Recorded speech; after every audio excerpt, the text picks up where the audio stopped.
my goodness. It's happening. We're live. The Wild Soul Gatherings 2023 Summit. I liked that intro music. Thank you. That was fun. Welcome, everyone to the 2023 Wild Soul Gathering. Embrace your spiritual Wild Soul Self Summit. I'm Lindsay Jean. I'm part of the Wild Soul team. I am so excited to present you all, to launch, today's first summit. I don't know about you, but I love being a part of something that is the first, that's the groundwork, and we're all here. We're all a part of the first one. Dr. Sandra Marie has put together 4 incredible days with there's so many speakers. I honestly don't know if we're at 16, 17. People keep just jumping in, wanting to be a part of this. Today, you have 4 speakers, 5 if you include Dr. Sandra Marie. I'm so excited. I would love to take this moment for those of you that are on. Yeah, Jeannie, I'm excited too. Woo! Let's go. I have my crystals here. I'm ready to embrace. I am setting an intention. I would love to take maybe 10 seconds if you all want to set an intention for what it means to embrace your spiritual self today. I'm personally setting the intention to opening my heart chakra. So I have my little opening my heart chakra essential oils because, we're wild souls. We do weird shit. This is what we do. So that's what I'm doing. So maybe let's just take 10 seconds. Think of what you would like your intention to be today. If you don't know right now, maybe just be open to what the experience is. Okay, I know Dr. Sandra Marie is probably like, wrap this up. Let's go. I am here in beautiful Sarasota, Florida. Dr. Sandra Marie is going to she's going to tell you a little bit about herself, but I just want to tell you, she's just one of the most amazing people. She's a healer. She's an intuitive. She's a Reiki master. She's a nurse by trade, amongst many other things. She's also my mother, so I'm a little biased. But without further ado, to kick off this amazing summit, Dr. Sandra Marie. Hey, welcome. I can't believe it. After all this time, we are finally live. Lindsay Jean, thank you so much for that introduction. I really appreciate it. You're welcome. So we are finally live. I want to welcome you to the Wild Soul Gatherings 2023 Summit, Embrace Your Spiritual Self. As I was so lovely introduced, I am Dr. Sandra Marie, and I'm going to be your host for the next 4 days. We have 16 amazing sessions that we're going to do today, or we're going to do over the next 4 days. We have 15 presenters. We have one presenter who's going to team up with me, and we're going to do a session together. And they're going to be sharing some pretty powerful stories, some unique journeys, their spiritual gifts. Actually, over the next 4 days, I think we'll be covering a wide range of topics to help each of us on our spiritual journey and give us some aha moments and some insights that maybe we hadn't really thought about before. So a little bit about myself, as Lindsay Jean had shared with you, I am the founder of Wild Souls Gathering, and I do have a medical background by trade. I've been a nurse for over 4 decades. Believe it or not, that is hard for me to believe. And I really became interested in alternative healing techniques, and a lot of this drove me by what I saw wasn't working in the traditional medical community. It really led me to the energy healing. And then one day I was prompted by Spirit to become a Reiki master. And I was like, what's happening here? But that's a story we'll talk about a little bit further down the road in these days. And at that time, there wasn't a whole lot known about Reiki, and it was quite a journey. It's also led me on the path to become a life coach, a teacher. I've been pulled to buy this farm and build a spiritual retreat for at least 2 decades. I do have a family member. My brother tells me that it's actually been longer than that. The farm has been purchased, and it's in Waterloo, Ohio, in the foothills of Appalachia. It is absolutely beautiful. The work is in progress on the property, which honestly really is heaven on earth. And it feeds you in a way that is hard to describe in words, to reconnect with nature and have that spiritual sort of healing and connection with it. So we're working really hard to get it retreat ready. There's going to be a little bit of talk about what's going on in the farm. We had the little baby goat kids name the contest, so we'll be doing that a little later, a couple of days. I think we're going to be doing that on Friday, what the goat names are. So that was a lot of fun. I'm also the host of the Happy Hour for the Spiritually Curious podcast. And I have to tell you that has truly been an adventure. It was also a spiritual message that we'll talk about, and something that I truly did not embrace when I first got the message. But it has taken a life of its own, and it has just been an amazing journey for me personally, but for so many people. We have listeners spanning the United States, Europe, Asia, Australia, and Africa, which honestly, it's just crazy to me that this podcast has really taken off on so many different levels. But it also tells me that it's all across the world. People are spiritually curious, and they want to know more. They're interested. Wild Soul Gatherings was really created to support people on their spiritual journeys. People are awakening, people who just have heard about things, people who might have a lot of fear over some of the spiritual tools and things that are out there because of their culture or upbringing, or just things that are out there in society. And a number of our speakers are going to be addressing some of those myths and demystifying them, and talking a little bit about where they came from and how to use them in your life.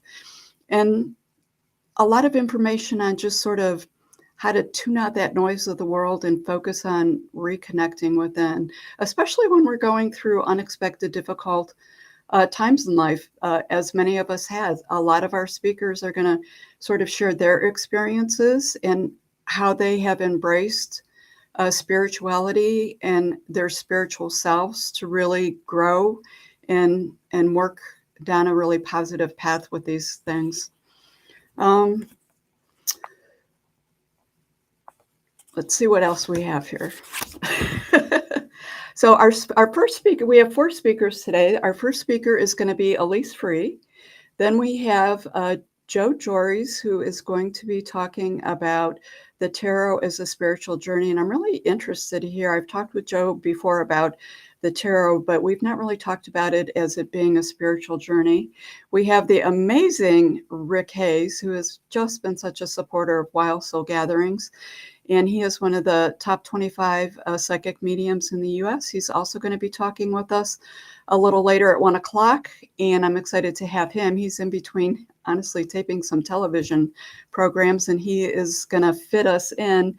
And then lastly, I have Kate Troyer, who is going to end the day.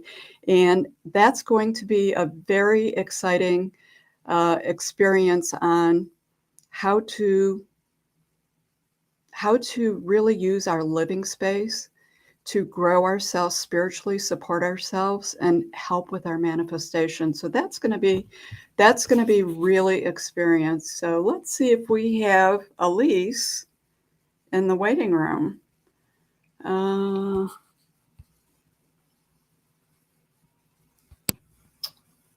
She is right here. Hey, Elise. Hello, how are you? I'm doing well. So welcome to day 1 of the Wild Soul Gathering Summit, and you are our first speaker. Yes, so I'm you honored. you get to launch us off. So a little bit about Elise. She is a certified energy code facilitator. She's a miracle-minded coach. I had a lot of comments about, a miracle-minded coach. I'm liking this. So a little bit about that. And of course, you're a certified deliberate cold exposure guide. So, and that's going to be a little bit about what you're talking about. But I do know that 2023 has been an amazing year of manifestations realized for you. And you have had some incredible synchronicities that led to some, I would say, unexpected opportunities that I would say are opportunities of a lifetime.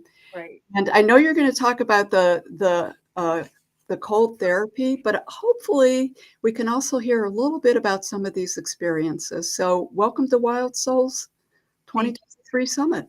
Thank you so much, Dr. Sandra. I am honored to be here. And I'm more honored that out of the 3 different topics I told you I could talk about, you picked cold therapy. Because I bet nobody here thinks of cold ice bath therapy as a spiritual journey, as part of an alternative healing technique. And it absolutely is that. And I was as shocked as you are to discover this in a relatively short amount of time. But first, I kind of want to take you back a couple years, tell you a little bit about my story, and then how we ended up here talking about ice baths. In 2021, I started meditating. I made a commitment to myself on January 1st of 2021 to start doing Dr. Joe Dispenza's morning and evening meditations at 5 a.m. because that's what he said. All these podcasts I'd heard said the magic is at 5 a.m. So let's do it. I was going to do it for a week. Then I decided to do it for a month. And I ended up doing it for 2 years. I actually did it this morning, 5 a.m. with a group on Zoom. And really, that was where I feel like my spiritual journey really took off.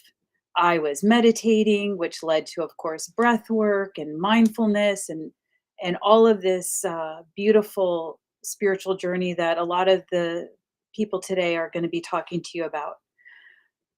At the end of last year, after 2 years of spending all my extra time in the morning, meditating, breath work, journaling, I realized I didn't really have a good relationship with my physical body. I had not been to the gym. I hadn't done yoga like I used to because I was putting my time and energy into so many more things. And I had heard a lot about biohacking. I had heard a lot. I'd seen stuff on social media, listened to Huberman Labs, Joe Rogan. It felt like everywhere I turned, people were talking about the ice. So in my world, then I decided to meditate on how do I need to be more comfortable in my body? What do I need to do to change my practice? And of course, when you ask, you may not want to hear the answer. And it was so clear that I needed to try the ice. I had never taken cold showers. I grew up in Florida, so I don't even think it would have been possible to take a cold shower, really. I had no desire to get in the cold water, but I just knew that source, spirit, the universe was really nudging me. I couldn't get away from it. So I researched different cold plunges and I came across Morosco Forge. They're based out of Phoenix and I ordered one. Let me take that back. I called. There was a number on their Instagram and I called it and I had this woman answer the phone. And I said, well, hello, I'm interested in a cold plunge. Can you tell me a little bit about it? And she did. And unbeknownst to me, it was the co-founder of the company, Adrienne, who never answers the phone. And not only did she spend time talking to me about the cold plunge and what piece of equipment I needed, she also happened to mention that she has some videos on YouTube about the Morosco method and a way to get into the ice deliberately with intention and mindfulness.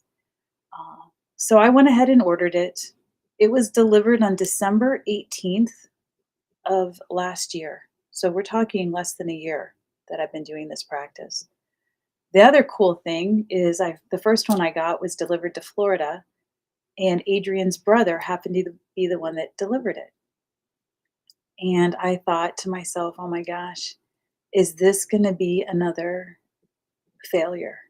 Is this going to be another diet I don't stick to, or an exercise regime, or a promise to myself that I don't follow through on? And I'm just looking at this going, man, this was the easy part, right? This was the easy part, ordering it and getting it delivered.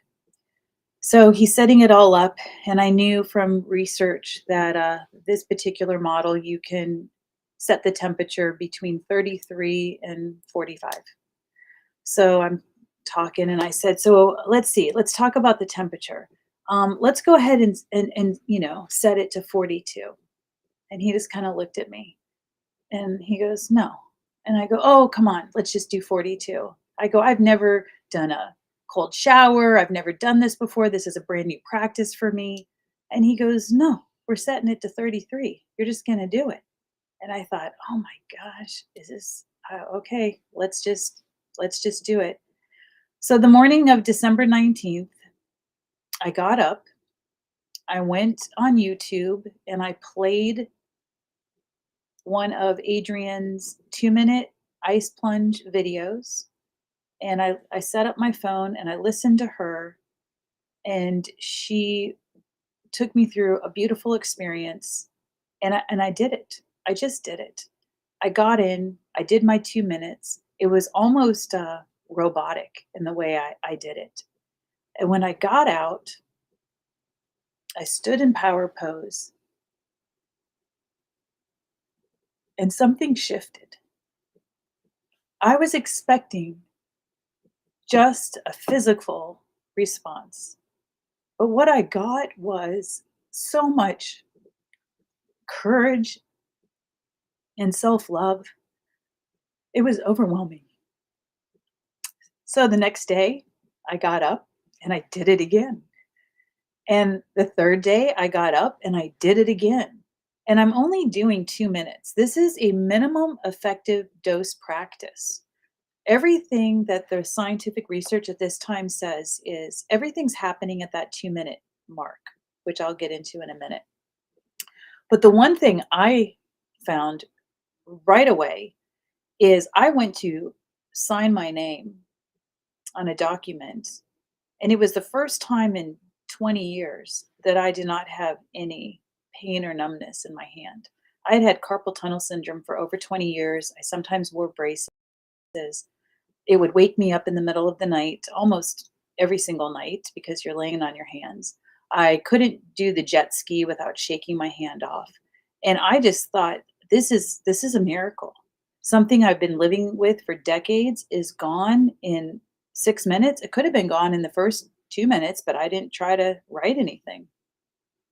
So let's talk about what's happening in the cold plunge.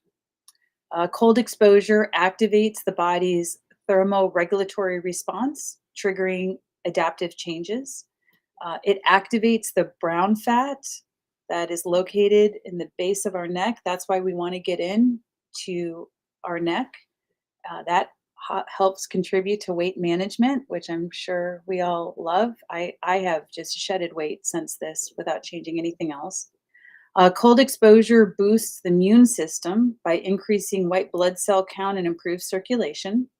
It enhances overall cardiovascular health by reducing inflammation and improving blood flow. The reduction of inflammation is incredible as well because you feel so much better in your body. You feel just like so much more active. You just want to go out and do so many things. It improves mental resilience and focus. Your norepinephrine levels skyrocket. A lot of athletes we've seen in ice baths to use for physical recovery. They also experienced reduced inflammation, muscle soreness goes away. The cold temperature constricts blood vessels, flushing out metabolic waste and toxins, which promotes faster recovery after intense physical workouts. That mental resilience. Enduring the intense cold of an ice bath requires mental fortitude. Constantly challenging oneself with cold exposure can strengthen your mindset, boosting mental resilience and the ability to cope with stress. I absolutely found that, and I will get into that a little later here too. Boost circulation. When you immerse yourself in cold water, your body increases blood flow to vital organs and maintain your core temperature. This process enhances overall circulation, promoting a healthier cardiovascular system. Immunity. You expose yourself to cold, stimulates the production of immune cells, helping the body defend against illness. Stress reduction, definitely have felt that. Those neurotransmitters leading to that sense of calm and relaxation. Ice baths have also proven to improve focus and mental clarity. The shock of cold water activates the sympathetic nervous system, boosting alertness and wakefulness. But let's get into more the spiritual connection and what I have found in the ice. There's a connection with yourself that I have not found in any other way. The intense cold can lead to heightened sense of presence. You are absolutely in the present moment when you're in the ice for 2 minutes. Mindfulness, all you are doing is breathing. And when you think of it, that's all we ever really have to do. It really centers you in the present moment like no other practice I have found. That mind-body connection is really required on the conscious focus of breathing and staying present. You really, as Dr. Joe says, one of the definitions of meditation is to become familiar with. And that is what I truly found, just becoming familiar with yourself in a way, in a really self-love, self-worth way. Knowing that you can stay in such a difficult situation just is incredible for that self-love within yourself. Many cultures view cold water immersion as a way to cleanse the body and spirit.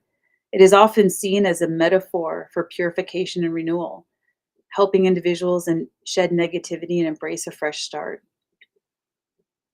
But let's get to the discomfort, because I don't know about you, but discomfort is where we grow. It's where we really find out what we're made of. Every time I stand in front of that tub, my mind tries to justify why I shouldn't step into the ice that day. Even after 100 plunges, I still doubt my existence on why I'm doing this for those few seconds before I go in. But I remind myself it is more of a discomfort of the mind than it is an actual assault on the body. In fact, it is medicine to my body, mind, and spirit. Way better start to my day than overriding the ego's desire to avoid discomfort. The experience of the ice bath just really puts my whole day in perspective and gets me through any discomfort I have in that day. I just feel like there's nothing I can't accomplish. The Morosco method is what I am certified in, and honestly, it was my saving grace in getting me through the ice. I really didn't resonate with any other methods out there. They seemed very, very intense, very go get it, let's just bear through it. And this Morosco method is just such an incredible experience.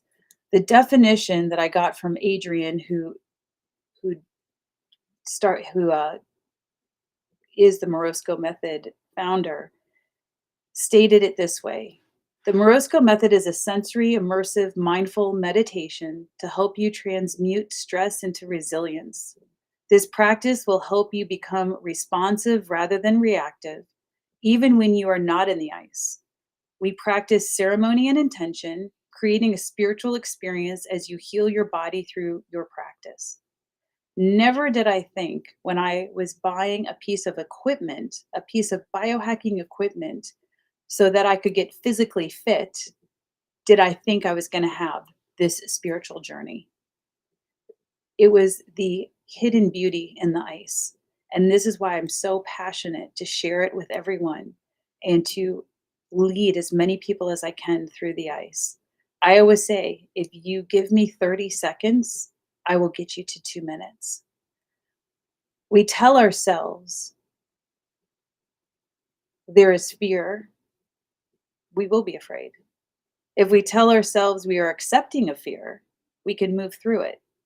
There are so many things you do longer and harder than 2 minutes in the ice. We can calm ourselves if we distract the mind by focusing on the breath, sight, smell, sound, touch. We ground ourselves, engaging the senses and bringing us back to center. One of the amazing things the ice has done is resets your nervous system. You see, most of the stresses that we say we are going through in life are self-inflicted. It's our reaction to our boss. It's our reaction to our spouse, our reaction to our children. So our body is kind of sitting here going, oh, there Elise goes again, stressing out about this and that. She's so funny. It's not a real stress. So I'm not going to activate her parasympathetic nervous system. I'm not going to drop her cortisol. I'm not going to boost her testosterone. She's just making this up. This is not a real stress. But the ice is a healthy stress. It is a real stress. We constantly are in climate controlled situations. We have food available to us. So there are things that we need to do to put ourselves in a healthy stress. Ice being one, fasting would be another. These are things that our body truly sees as a true threat to our survival, and it puts everything on full alert. The second that I hit the ice, that first 30 seconds is a fight or flight response. Even to this day, I still it takes my breath away, and it takes me a few seconds to regulate. I never really want to get comfortable in the ice because I want it to be discomfort. I want to see what I'm truly made of, and I want to do something that is activating that pharmacy within me. In my experience, the benefit of an ice bath lies within the way it resets perspective. Every day I'm reminding and reinforcing myself to move through resistance first thing. With the practice of cold water, I am moving toward discomfort and away from complacency in honor of the greater good for my health, physically, emotionally, energetically, and spiritually. The most valuable thing I have received from the ice bath practice is the complete reframing of perspective that is cultivated once I chose to step out of my comfort zone and walk willingly into that cold water. This regular reminder is a gift that allows me to bear witness to the persuasive and all too human quality within my psyche. Whether you choose to call it the ego, as Marianne in Course in Miracles states, the protective personality of Dr. Sue Morter states, or the pain body, as Eckhart Tolle has so beautifully coined in The Power of Now. Reckoning has occurred within you in relation to the ego after you have completed your ice bath. A new frame of perspective is present and guiding you with awareness throughout the day.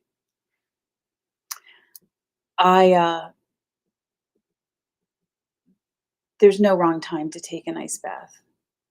I do follow the scientific research that shows 11 minutes a week and 3 to 4 plunges is optimum. Obviously, I own one in both homes, so it's readily available to me.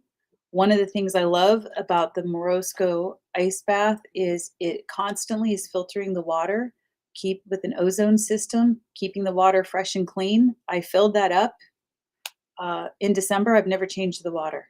Constantly is cleaning it, and it maintains that temperature right above freezing. Our bodies are 70-80% water, depending on what statistic you follow. There is something happening on the cellular level when you get in the ice bath. It's never easy, but that euphoric feeling you feel as soon as you get out is amazing.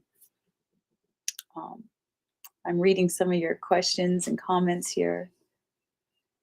There are so many benefits. And Jeannie, let me tell you, the more research I did on this, the more I couldn't even believe. There's so many more benefits out there, but I'm respectful of our time. There is a activation of the mitochondria that's happening. There's a hermetic effect. there is a release of DMT. There was actually in the 1800s in Austria, Vincent, I can't say his name, Krisnatz. He actually helped 45,000 people. He started the nature cure movement, which turned into naturopathic. But what he would do is he would take his patients and dip them in an ice bath. And if they turned red, he knew he could heal them. And if they didn't, he knew that they were not getting correct blood flow through their system. So I was wondering if ice does while fasting. Lindsay, I have gone in the ice on a full stomach, and I have gone after fasting for 40 hours. There's no right or wrong time to do the ice. I have people that do it first thing in the morning. I have people that like to do it after work. It is really, it's just that easy. It's just 2 minutes, and you'll get it. You'll get addicted. I promise you. I know Jessica here. I've led her through the ice before. Let me see what else I wanted to talk about. I wanted to kind of give you, after you get into a regular routine, your body will crave it. It is very strange how it's almost like your nervous system is just craving that reset so much that even when you're like, oh, come on, I've done my 11 minutes this week. I really don't need to. There's just something that just keeps pulling you back, keeps pulling you back. I love the ritual and ceremonial aspect using the Morosco method. Even now, I may not do the entire long process of it, but I stand in front of the tub. I ground with my feet. I make sure my hands and arms are laying gently on my sides. I take a couple deep breaths, thinking of a word of intention before I step in. And when you do step in, you just step in without hesitation, with power and grace. And you sit down and just allow that water to wash over you, over your legs, over your abdomen, up to your shoulders. And all you ever have to do is breathe. That's all you have to do. And you will see after 20, 30 seconds, you take, and the world just stops for a moment. And you just focus on the sensations running through your body. The ice will absolutely find where the healing needs to occur. It's crazy to me how people will come out and I'll ask them, where did you feel it? And they'll say, my shoulder, my knee. And after further discovery, they did have an injury there at one time. And that's where the healing needs to occur. Of course, for me, it's my arms and forearms. And I have this debate with people occasionally, whether to keep your hands in or out. On some social media posts, you'll see people like almost keeping their hands up out of the water. It's my research from the experts I've asked that overwhelmingly, you need to put your hands in. We use our hands constantly, every day, from brushing our teeth to feeding ourselves to driving to working on the computer. We're constantly using our hands, and they really do need that reset. They need that healing. They need that beautiful power of the ice. So keep them in. Obviously, use your intuition. I have not found anyone other than somebody who has seizures not able to get a doctor's note to do the ice. I've had lots of guys with heart issues. AFib is so rampant right now, and they go to their cardiologist, and so far every cardiologist said absolutely. In fact, one I talked to on the phone, she said, I definitely want him in the ice as much as possible, and if he goes into AFib after an ice bath, put him back in. And honestly, that happened one time, and I put him back in, and it reset. There is so much happening. It is a great way also to connect with nature and just to slow down the world. Feeling that chill in the water can awaken a deep appreciation for the beauty and simplicity of life. In Florida, I have it outside. In Cleveland, I have it inside. And honestly, both are amazing. If you really look back, this is such an ancient practice. I call it an ancient biohacking practice. I could find so many cultures have developed this in their life throughout thousands of years. That altered state of consciousness and that spiritual experience is undeniable, and I constantly hear it over and over again. A lot of times, no, I can't say a lot. Twice in the 6 months I've been guiding people through, people have called me, or when I've checked on them the next day, they're almost feeling flu-like symptoms, almost like a keto flu. And that might happen. I mean, out of maybe 100 people I've had, 2 have had that happen. Our body, as we all know, I'm sure in this audience, stores trauma. So when you get in the ice and your blood is pumping and your circulatory system is working and your endocrine system is working in a way that it's never had before, it's moving that energy. It's moving that thick stagnant energy, and it's transmuting it back into wholeness. And you might shake some things loose, and you might feel a little sick, almost like you would on a keto diet, something like that.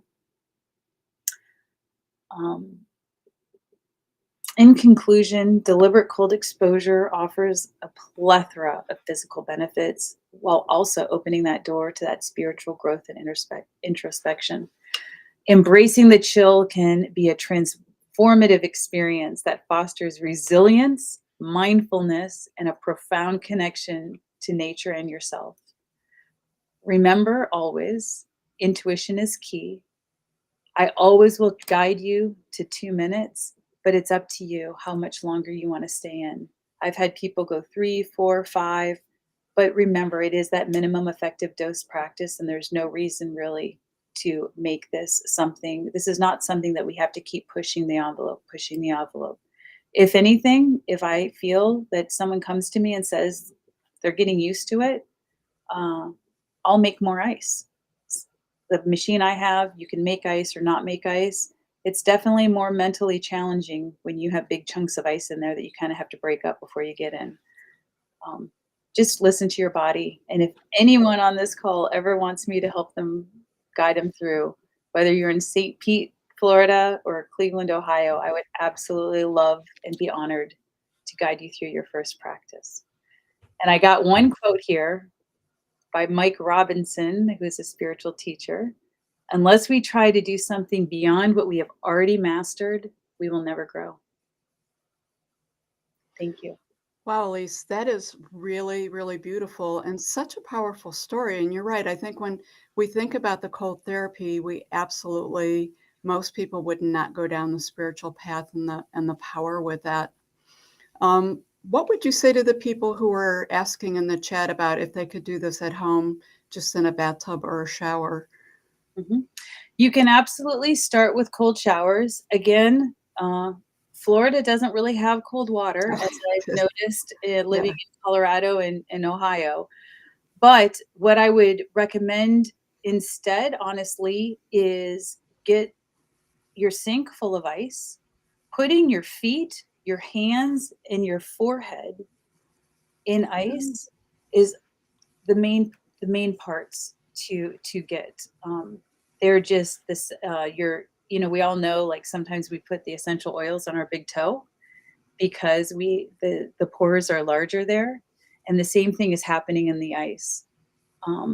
It's You can fill up your ice. You can get ice. You can fill up your tub with it.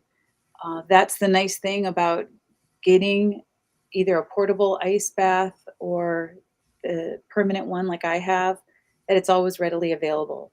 I know in St. Pete, there's a few places popping up that allow you to experience it, but they don't guide you. And I will say, Sandra, I do feel like the Morosco method, with that deliberate intention, that ritual experience, the becoming present, the breath work, really was what gave it a different feeling for me and opened up that spiritual path. I've had some professional athletes come through that have been doing ice baths for their entire life because they grew up in sports.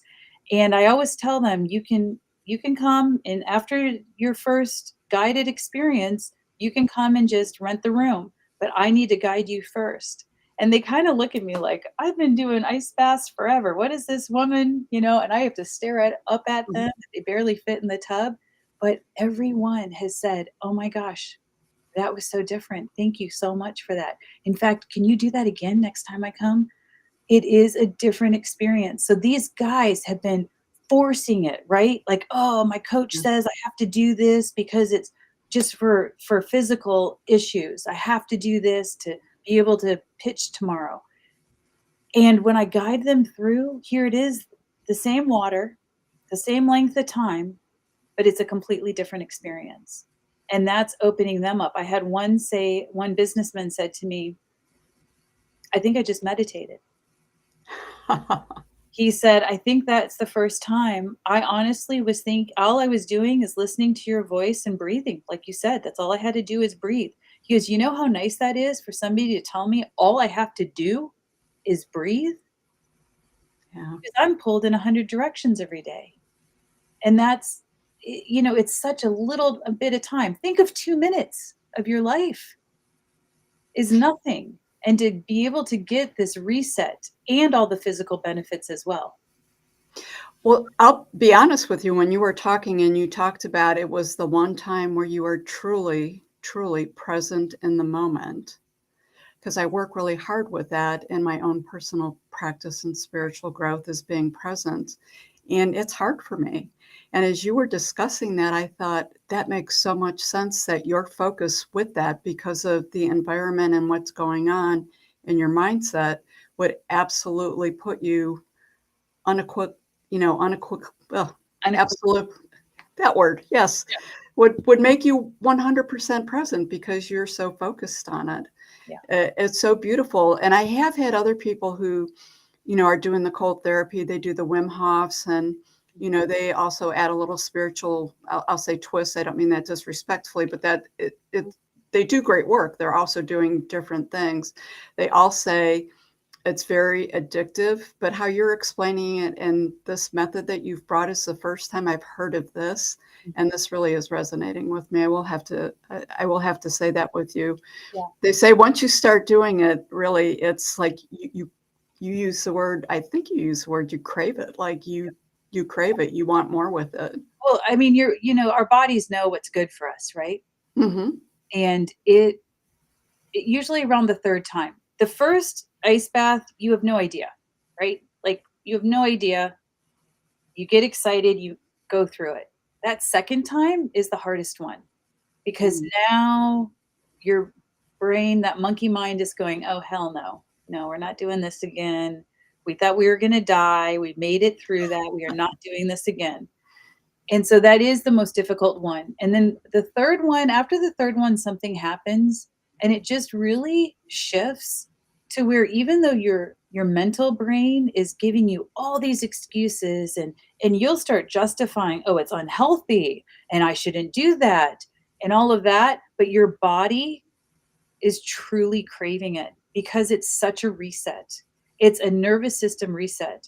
And Sandra, I have realized that everything I do at all the retreats that I do, whether it's mindfulness, meditation, breath work, the biohacking stuff with the sauna, the cold plunge, it's all resetting our coherence. Oh, yes. I almost want to change the word from biohacking to biocoherence. Mm-hmm.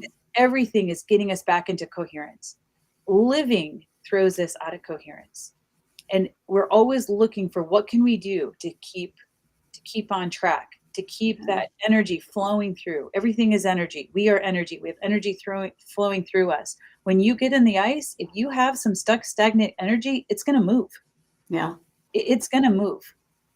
So you recently had an experience, and I'm hoping you'll talk about it. You have been very committed to your work, your spiritual work, your meditations. And you stayed on track with it. Like you didn't let anything break your patterns. You get up, you do it. You've done a lot of the Dr. Joe work, and you have your own personal manifestations and things that you were working on. So to put the whole package together for some of the listeners out there, you recently had an experience where you had a series of synchronicities that led to an amazing experience with the biohacking that ended up being this huge spiritual event that is actually going to be made mainstream into a movie, I believe. Would you talk a little bit about all those synchronicities and sort of your meditations? And like, Yes. I think people feel like I do all of this work, but does it ever really just happen? And your story, when I heard it, I was like, this is manifestation realized. What a beautiful story. Well, thank you so much. I just got chills up and down because I get this question a lot. Um, how how do you manifest and still let go of the outcomes? You can't figure out how it's Yeah. going to happen. Dr. Joe is constantly saying Mhm. that. You just need to go to the quantum. You Yep. just need to be in the flow. You just need to allow it to happen. You don't want to force the outcomes or you don't want to figure out how you're going to make your dream come true, because then we limit our possibilities. And that is a tightrope. I mean, it truly is walking on a tightrope, because that doesn't mean you don't do anything, Yes. but you can't control it. So for me, I do 100%. I know that it was the 5 a.m. And I mean, Dr. Sandra, I mean, I'm not joking around. When I say I meditated at 5 a.m. for 2 years, Monday through Friday, I am, I am not. Yeah. Thanksgiving morning, Christmas morning. Yeah. For 1 year, I did it on my own, 8 months, actually, 9 months on my own. And then for a full year, I did it with whoever You, wanted to join me at 5 you a.m. were always there at 5 a.m. So what happened is I fast tracked my way into that intuition muscle. I mean, my intuition muscle is so strong because I'm doing the daily work. Mhm. And people say to me all the time, well, how do I do this? Well, you got to do the daily work. Now, I'm not saying that meditation is the only way. There are many people you're going to hear on this beautiful gathering that are going to resonate with you. Somebody is going to resonate with you, and you're going to go deeper and further with them. So out of the 15, 16 people that you're going to hear over the next few days, pick one, Yeah. pick something and do it daily like a vitamin. So because of that muscle, I knew I was doing retreats, more spiritual, modalities of energy. Then at the end of last year, I knew I had to get into this cold plunge thing, had no idea what it was going to do, but now I can follow the dots, right? And I'm like, holy cow, out of all these biohackers that told me the physical things that would happen in this cold plunge, nobody mentioned the spiritual journey, this incredible it is an alternative healing method. So then I'm like, I got to share this with other people, right? So now I Mhm. have my spiritual clients that I am now talking to about the cold. Then I got a sauna. Then I got the Balancer Pro, which is a lymphatic drainage system. Then I got the Vibe Bed. And I'm like, oh my gosh, this is like opening up a whole new world, because now there's clients that said they could never meditate, and now they're meditating for 2 minutes in the ice, or they're meditating on the Vibe Bed. So now I have all this biohacking stuff, and I'm like, this is what I'm going to do. I'm going to do these retreats where I'm incorporating the ancient energy modalities with the modern biohacking technology. So I start talking to some people in that community and in the biohacking world, and I get a couple really good friends, and I ask them questions and kind of get their knowledge. And then I heard about this movie. There was actually a couple that came to my house in August last year. They were visiting from Manhattan. They were real estate investors. A new acquaintance, Judy, had already scheduled to come to the house for a sound bath. And she's like, oh my gosh, this couple's coming in. They're investor couple. Can they come? I'm like, sure, they can come. If they saw a couple pieces of we just started talking about biohacking I think I told them I just ordered a cold plunge. So this was September of last year. And it took a couple months to get the cold plunge. And so this was all happening. Then they left. Then a couple months later, I hear that they're doing this documentary. It'll be the 7th documentary that they have produced called Biohack Yourself. And I thought, oh, that's great. That's awesome. And then one thing led to another. And they were going to do it in Orlando because that's where Dave Asprey's biohacking convention is. And then next thing I know, I had invited Steven over to the house. He was the one helping me with this stuff. And there was a phone call, and then they needed a mansion on the water. And he's like, I'm kind of in one. And then next thing I know, the beginning of May, they're asking if they can film the entire documentary at the house, which is Amanyara. That's the name of the house by the architect, which means peaceful place. And then they asked me to be in it after they realized that I was incorporating the biohacking stuff into the retreats. And then, Sandra, if I never would have listened to my intuition, I wouldn't have gone into biohacking. I wouldn't have then incorporated it into the retreats. So I would have had no really place other than have a house for them to film. I was supposed to be in one scene. The more they learned about the house and me, I was there every day. And it was a whole week of filming. It's incredible. It'll be out at the end of the year in film festivals first, and then it'll make its way to Netflix and Amazon Prime. I was blown away at the talent, for lack of a better word, of people from all around the world that were coming in to be interviewed. Yeah. There So are big names. incredible big names, and just so humble and wanting to help. And there's a beautiful community out there. Dr. Carly Letts and Dr. Mark Carney are both from Denver, and they will be the ones that I start doing these beautiful retreats with, incorporating biohacking into this spiritual, beautiful, transformational journey. So for all the Dr. Joe Dispenza people who are out there, I know everyone's not. I tend to assume everyone is, but it's a smaller community than you think. It's just your little small community sometimes. But you mentioned it earlier with when we're manifesting and letting go of the outcomes is the infinite possibilities. Mm-hmm. So you let go of those outcomes, and your infinite possibilities took you in a direction that you would have never, ever dreamed. And what you realized was never a possibility that you would have included in your manifestation because you didn't even know it was available. So when you left it open, it came to you in a very unexpected way. And let me tell you, it's still difficult to do that. Mm. It is still difficult to do that. I don't want anyone out there to think that they're looking at me thinking she's got it all together. She meditates every day at 5 a.m. and everything just flows out. I have my moments. I have my days. And you just got to trust. You just do. And the difference is you just get up and do it again in the morning.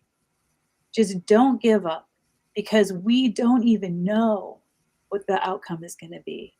And I do believe that everything that happens to us happens exactly at the right time for our highest and best good.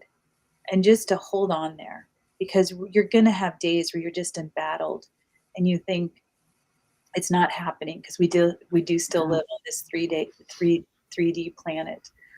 But if I could just give you just a little glimmer of hope that you can just begin again, begin again. And just, I'm so thankful for you for providing this incredible community with this knowledge and these incredible speakers. There are so many. I looked over everyone and I was just like honored to be a part of this. Yeah. And just every person that's listening, you're going to resonate with somebody on this podcast. Yes.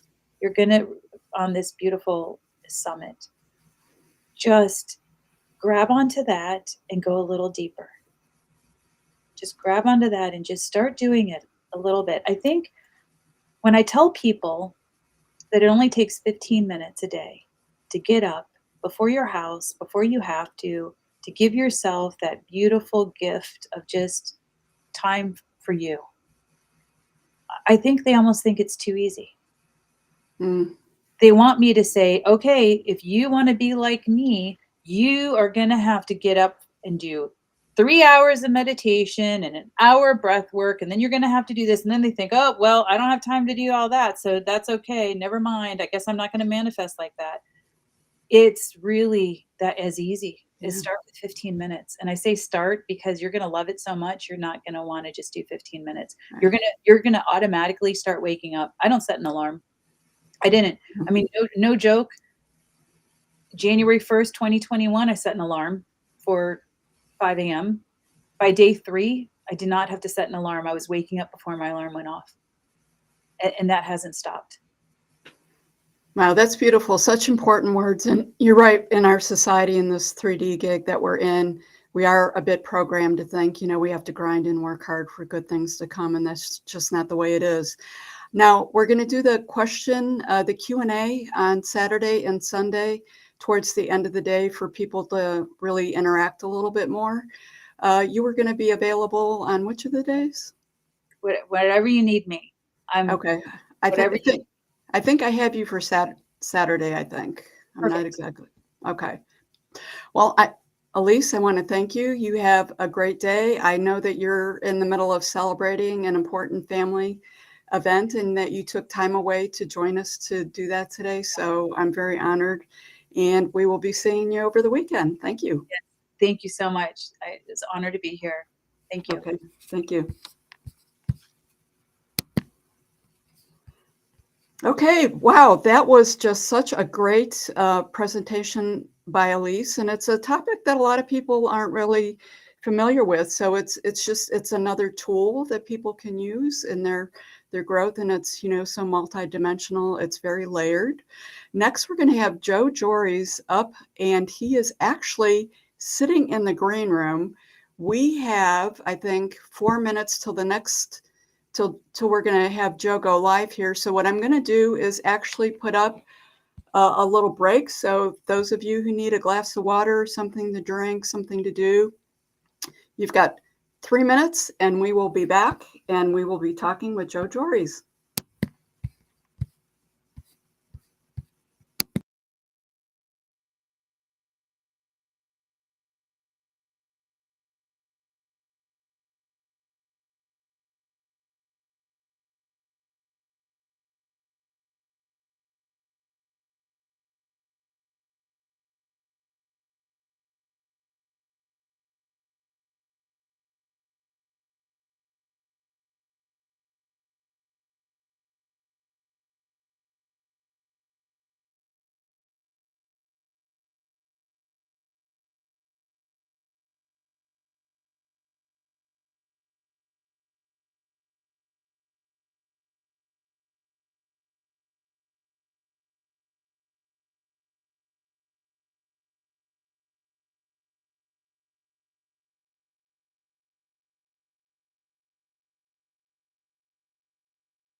Welcome back, everyone. That truly was a quick 3 minutes. I'm not sure if you're still taking care of your self-care needs, so we'll give you a quick minute to bring yourself and get back to the summit.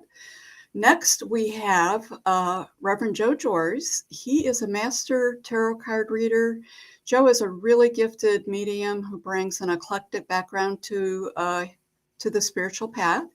He's been working and teaching the tarot card for over 3 decades.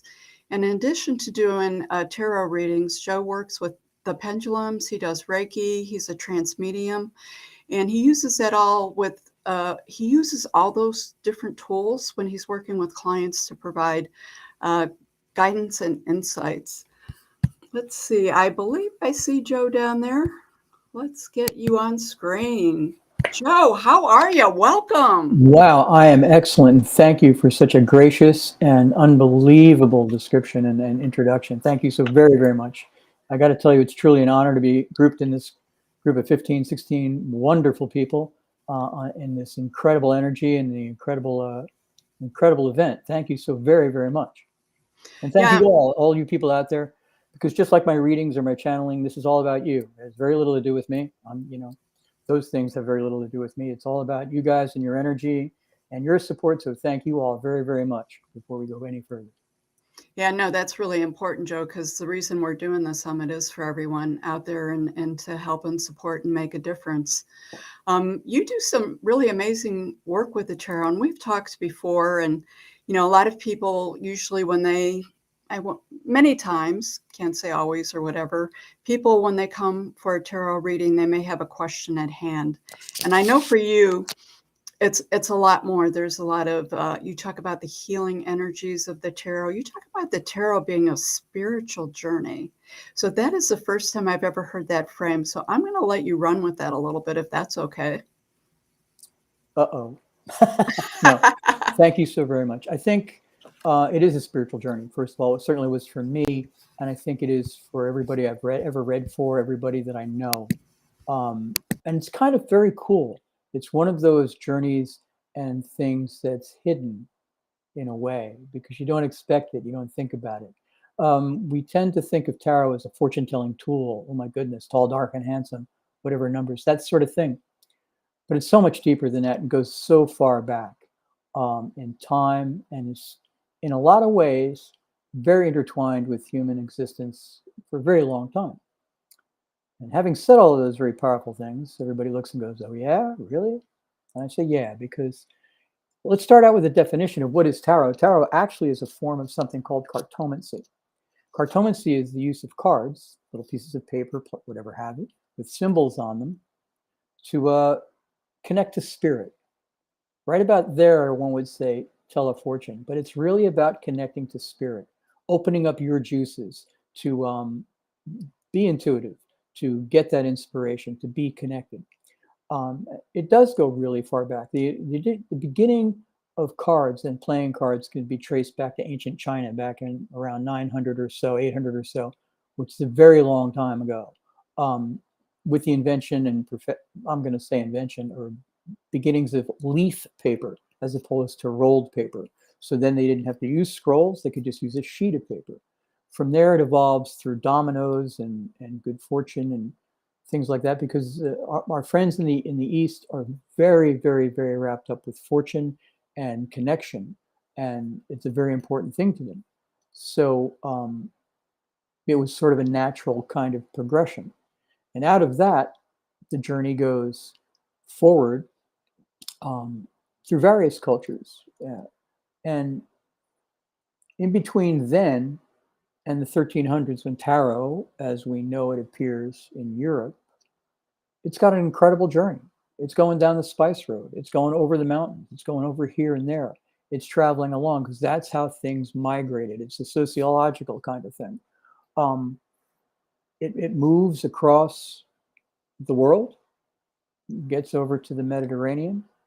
And they used to just say, by way of Mameluke Egypt in the 1300s, it would jump over to Venice. But actually, recent research that I've come across shows that in Spain, in the Moorish Empire there, they did see in the listings of estates, the inventories, playing cards. So it can be earlier than 1300 because, after all, it's paper. We have no hard and fast relic to go by. But in addition, I think that if you think about the history of the world and how from the west to the east, the invading Mongol tribes came around the northern side into the German area, Germany and Northern Europe. Very simply, a lot of that influence could have come that way too. Why? Well, because they're armies, but they're really moving cities, moving countries. They have, of course, the soldiers and things, but they've got the artisans and the technicians and the families all traveling together. And what do you do in your spare time? You play games. And of those games, cards might be one of them. They've actually got archaeological digs on the Spice Road that show little kind of playing things, dice, if you will. So you all kind of know what they're going to do to pass the time. They're going to amuse themselves in game pieces and such. But we come back to connecting to spirit. It's the imagery. It's the symbols. Mankind has been using symbols for such a very long time to connect spiritually. How long? Well, cave art goes back at least 40,000 years. And there's scholarly work that talks about cave art in connecting to spirit, trying to make sense of the world they've got around them, that kind of thing. You know, because that's what we're all here to do. We connect and get some guidance and stuff like that. As a matter of fact, one of the earliest symbols, or let's put it this way, there's talk now of the earliest human symbol from an archaeological dig in Israel in 2019, I think it was. It's a bone from an animal, and there's markings on it. But the markings are not the random markings of cleaning the bone. These are purposely lines etched purposefully in a pattern.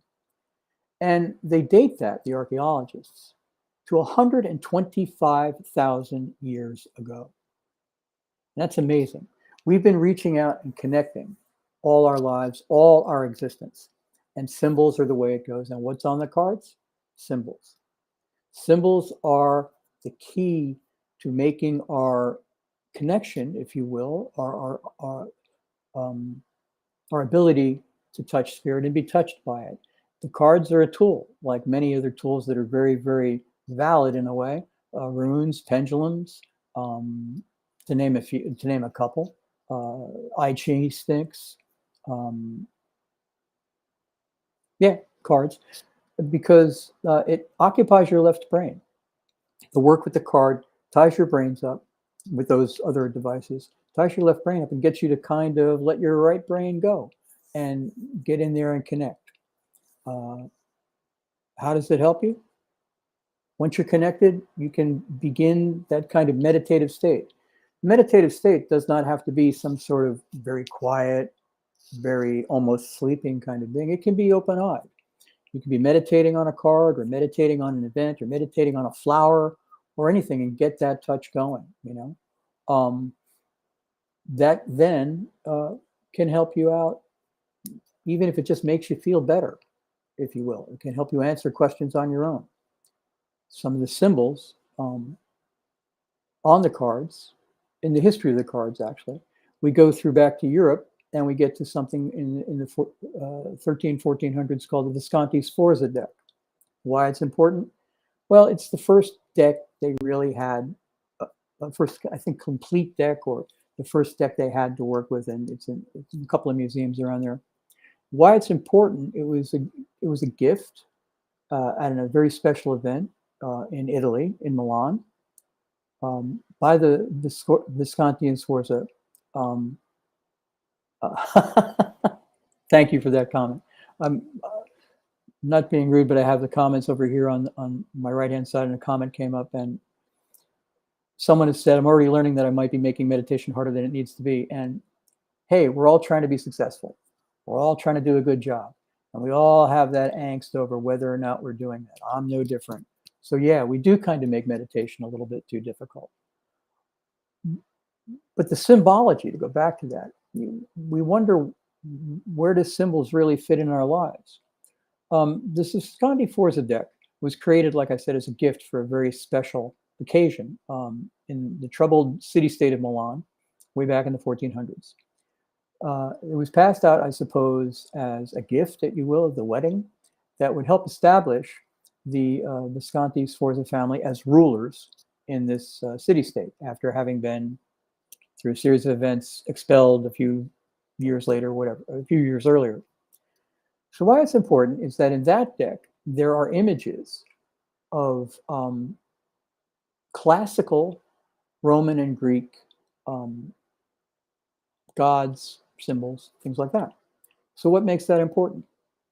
Well, throughout time, rulers have always tried to rule with this concept of, we have a divine right to be doing this. We're really the best at this, and you guys should be following us. And this is kind of no different. They included those symbols in there to help show their divine right to rule. And in addition, a lot of those little images might be family members or something, Uncle Mike or something like that there, just to pay homage to those people that are supporting them, but also to help establish that connection. And that's one of the things symbols do for us. They connect and they get information out there without the necessary blockage of words. From there, the tarot decks kind of evolved into something called the Marseille deck. They were basically numbers. They were basically numbers and little, maybe what they call pips, spots on cards and things. They didn't have the imagery that we have today in all those. And how many decks are there out there? Oh my goodness. If you look at all the manufacturers and all the publishers, there are so many decks out there that resonate to all of you folks out there. And they've all got images on them. I mean, you can do this with numbers. It is a meditative tool. And I can kind of back that up with the concept of Islamic art in classical or organized, or I'm trying to be polite, regular religions. Some of them have feelings that imagery is wrong and should not be there. It's a distraction. Okay, that's completely their right. That's the way spirit's going to touch them because it makes the most sense to them. Awesome. So what do? If you look at the Islamic art, they've got all those amazing geometric forms, And if you look at some of the Hindi art, they have some amazing geometric forms too. They're called mandalas, I hope I pronounce it correctly. Again, that's helping you tune in. Does it necessarily resonate to every one of you? No. Could it? Sure, but it doesn't necessarily have to. What you're going to work with and what you're going to become attracted to is what makes the most sense to you, that gives you that warm feeling, that connected feeling. So the Marseille deck goes out there. People are using it. It evolves. Meanings to the cards are established. It evolves to England in the Victorian era, to the city of London, to a place, a group of people called the Golden Dawn, the Order of the Golden Dawn. They're the two most, this is going to get me in a lot of trouble, but here it goes. The two most influential decks of the modern times are basically come out of the Golden Dawn. One of which is the Rider-Waite Smith deck that we all know of. That's the deck that I resonate to. The other one is called the Thoth deck. I don't have an example of it. The people that created these two decks basically had one time or another had been members of the Golden Dawn, influenced by their teachings, their perspectives, their beliefs, and they loaded the cards up with pictures and symbols and information like that. Helps you touch, helps you connect, get your juices going, so to speak. The reason I say they're most influential is many of the cards that have come out since then have been influenced by what Pamela Coleman Smith and Lady Frida Harris did with the artwork on those cards. They're, in my eye, just as valid as a painting in the Met or an icon in a Byzantine church, because it's all about connecting you. It works, I think. From there, we go to the more modern decks, and I can't even begin. To start reciting those decks because there's just so many of them, and so many resonate to so many of us. they're all good. And people in my classes ask me, I actually tease them. I'll tell them I'm going to tell you what the absolute positive right deck is for. That's it. When we get to that end of the class, and at the end, I tell them the truth. It's the deck that resonates to you. It's the imagery that works for you. You may not like to go to cathedrals. I happen to, but you may not like it. That's fine. You may go to the art museum, and modern art may really resonate to you and get you connected. That's great. It doesn't do it for everybody. You may not like that. You may like more of the mandala or sand painting kind of look, or pick one, pick anything. Those are all valid ways of being on that spiritual journey, being on that spiritual path, and connecting yourself to spirit. In terms of my deck, or not my deck, the deck I use, the Rider-Waite-Smith deck, and the other decks of pictures, you can have a card. You can do a meditative state. I like this one. We're going to do this. You can gain your meditative state. You have a question, what have you, something you need to talk about. You can pull a card up. Take a look at it. Just quietly there. Let yourself go. Start to meditate on it. And see what you think, like the Five of Pentacles here in the Rider-Waite deck. Now, in the Rider-Waite deck, there are 6 or 7 cards that are truly, truly gothic and scary. This happens to be one of them. If you look at it, those people don't look like they're having a good day. But meditate on it and see, what does that mean to you? Do you follow what I'm saying? How do you feel about it? Would you feel in their position? Actually, for me, in the meaning of this card is really all about salvation and evolution. Because, face it, the meaning is all about it in the stained glass window. Spirit's out there. It's guiding you. You're walking down, say, the wall of a cathedral. Yes, it's snowy. Yes, you've got some problems. But help is right around the corner if you keep your faith and keep going. So again, those 6 spooky cards and the 7 spooky cards in the Tower deck are all about growth, evolution, and change. They're not necessarily so gloom and doom that's a final ending. You can't make this up. Spirit's working with me on this. One of the most major gloom and doom cards, other than death, which everybody knows, everybody's seen it. It's always in the movies when they or the stories when they have to make that point. The person throws the death card over and they have that crescendo. But really, the death card is not about death. It talks about transition. It talks about growth. It talks about evolution, naturally occurring evolution. The Tower talks about external change, externally induced change. And the Devil, which is the 3rd card in the major arcana, that's the really gloomy, gloomy card, talks about giving up your power and the need to take your power back. And I'll say assert yourself, take charge of the situation. They all happen to be my favorite cards in the deck. I don't know why.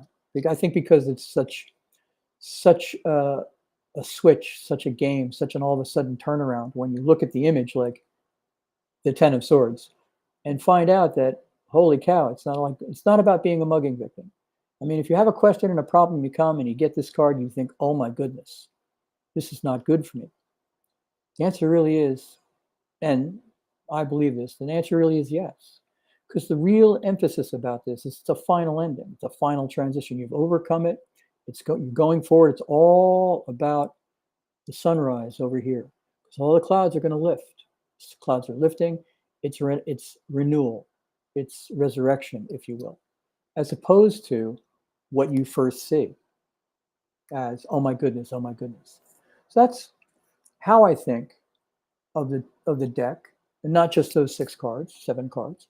That's how I think of tarot as being a spiritual tool and being able to influence you, help you resolve things, get clarity, meditate.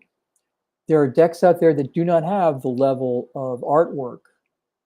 The level of artwork is some of the cards in either the Toth deck or the Coleman Smith Rider-Waite deck. But they're as valid too, because again, maybe they resonate to you. Maybe you find all that imagery distracting, but a simple stick figure might not be, and that might help you.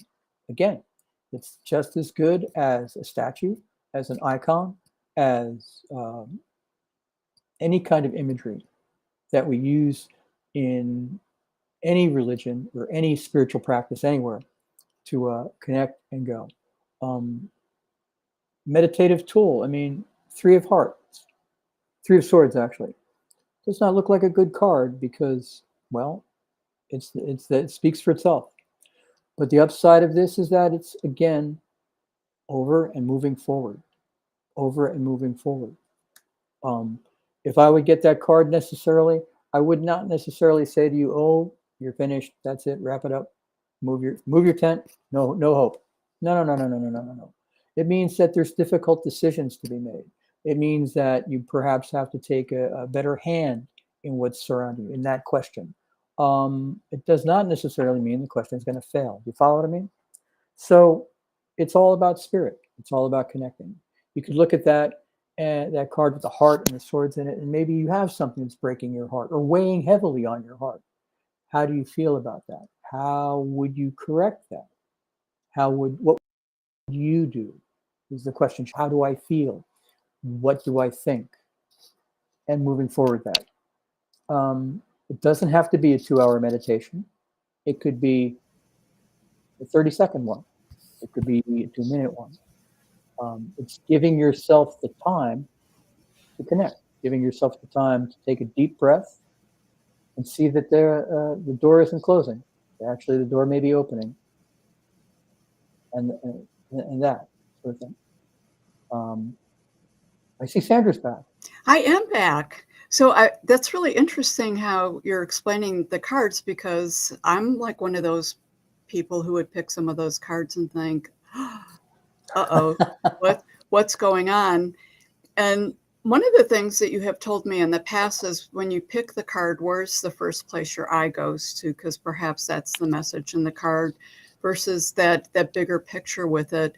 But one thing that I find about the tarot is it really attracts a lot of people and they have a lot of interest to it.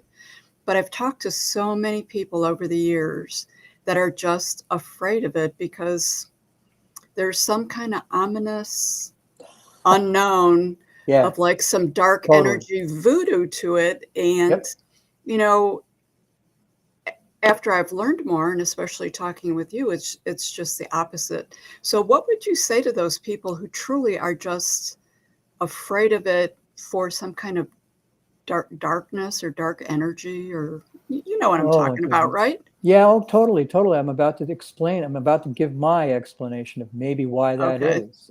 Sorry I jumped in. No. This is great. There is that feeling, yeah. That's why they give you that crescendo, and they use it so well as a imagery in visual art to get you to go like, oh my goodness, the hero's not going to make it, or what have you. One of the cool things about tarot, from the very beginning, going all the way back down the Spice Road and bumping back up into the 900s in China, is that it evolves. It's constantly changing. It's constantly growing. And we can't help that because it's a factor of society. It's a factor of culture. For example, like I said, the Rider-Waite-Smith deck and the Thoth deck are very influential decks.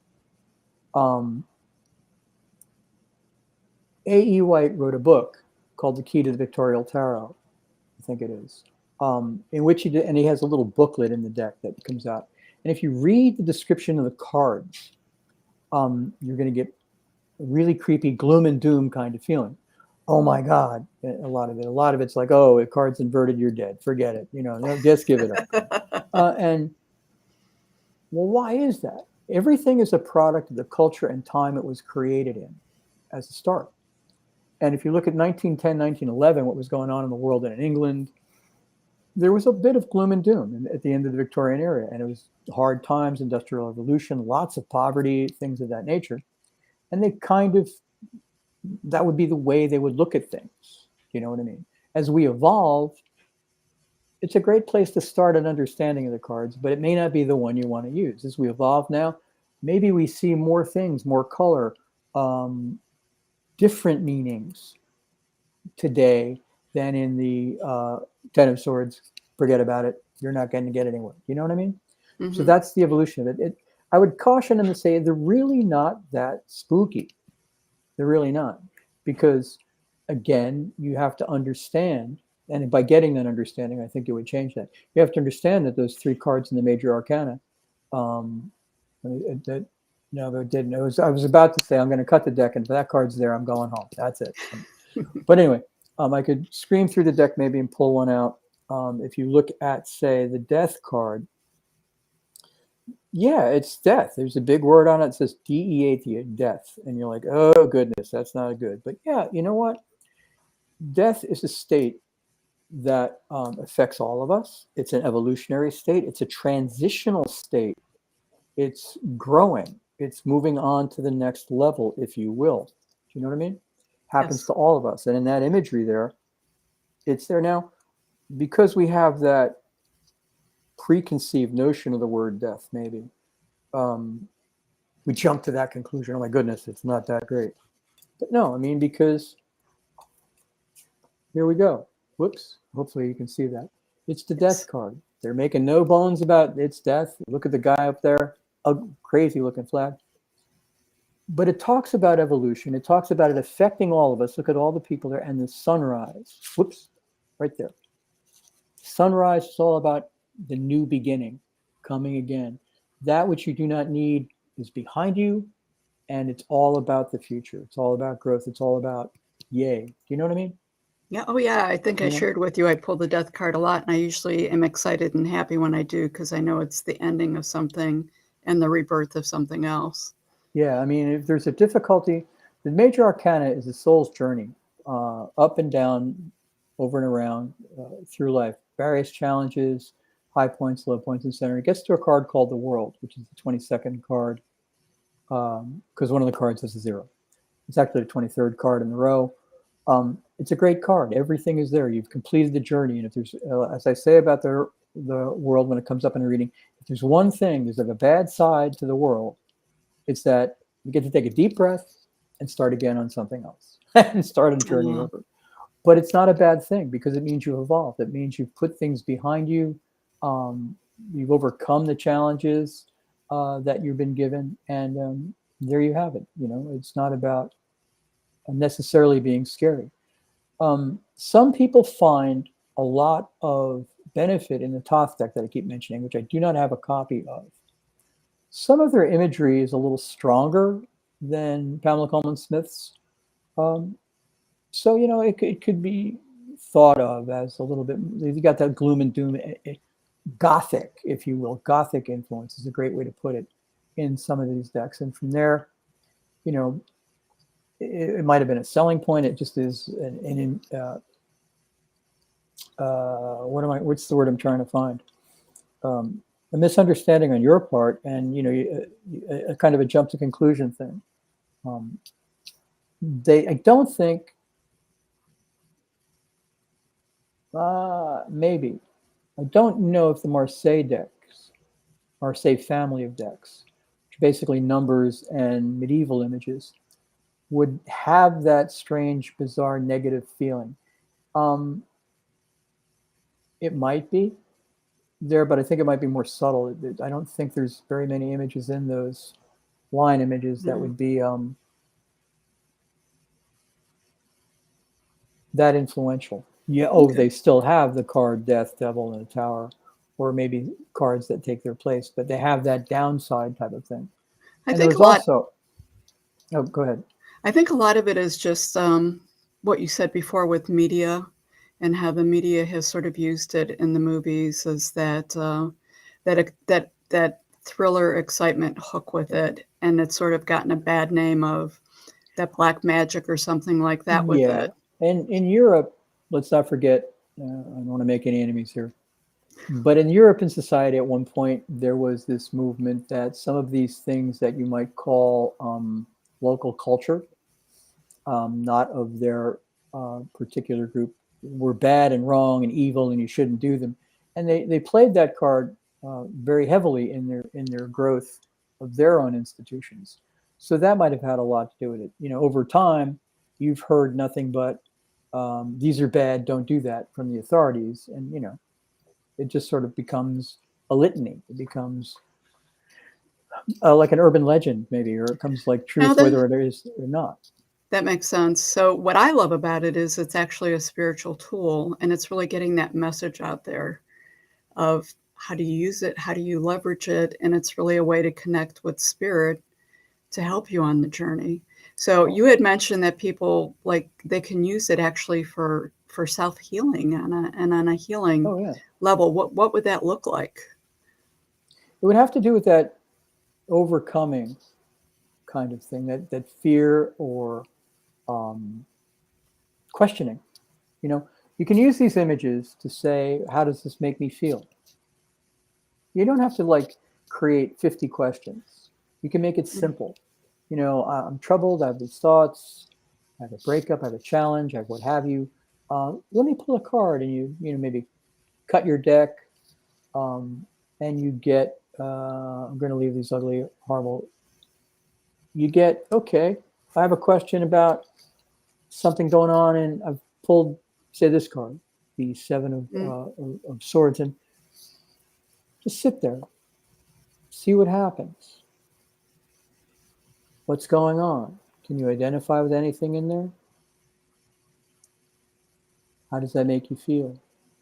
Swords are tools. You know, maybe you do have the tools to overcome what you're doing. Maybe you can move forward. You know, maybe you keep looking over your shoulder, but maybe you don't have to, because you know those other two, they're kind of protecting you from back there. So maybe it's not as bad as you think. Maybe you can move forward. You follow what I mean? Yeah, And that was just a quick burn on energy for maybe somebody on this call or me. I don't know. But that's how you would do it. You know, you don't have to have necessarily a pre-recorded list of questions that someone has said, these are the questions you need to ask. No, you know the questions you need to ask. I don't. You know what I mean? And it's more helpful. So you could just come in for a reading and perhaps just, I want a reading. I don't even consciously have a question I'm trying to ask. And then the cards would just sort of bring some of that to the forefront. How do you incorporate your mediumship and your dowsing work with your tarot reading, or is that sort of separate, or does it interplay with each other? It interplays with each other. I have very little control over it because they're guiding me now. I was really honored to be asked to do this, and I thank you again. And of course, because you know, I think I touched on this wanting to do good before. I drove myself crazy. I was going to do this and make a flow chart and get all that, and you know, they're all going like, right. And you know, I was going to work myself into it, but I realized that I just had to sit back down and open myself up and let, you know, some of my guides like Great Bear or Mother come and talk and help me through this. And hopefully I'm doing a good job. And, you know, it was like one of those things. I see people are talking. I was going to say, it looks like all of a sudden people are chatting in the chat while we're chatting. Yeah, well, that's good. I mean, you know, again, it's like a reading. You said, can you come in and just ask a question or not have a question? And, you know, I'll confess that when I get a reading, I don't really have a question. I want to hear what they want to say. It's like the Rolling Stones, you know, you never get what you want, but you get what you need. You know what I mean? That's the most important thing about a reading, because, you know, you can go in with the most specific questions. Yeah, and it not work. It's just not there because Spirit's trying to tell you something else, and you'd be very disappointed or upset because they didn't hear about Mr. Tall, Dark, and Handsome, or what have you, whatever the thing was. Right. But Spirit needed you to hear that, you know, you're really good and you're doing forward, or what have you, that sort of thing. Your message was different than you expected. Yeah, Ginny was talking about she loves getting a tarot reading, but she lives in a small community, so it's a real no-no apparently in that community that she's in because of the four walls of organized religion. And then she wants to sort of get a deck and practice, which I believe you can order them online.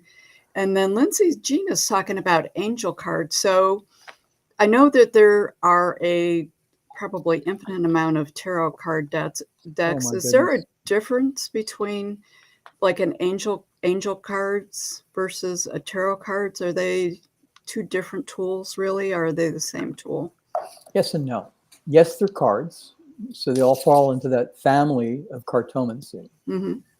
Yes, they're different because angel cards, while full of symbolism, because I'm familiar with some of them, some of my friends do angel cards, they're great.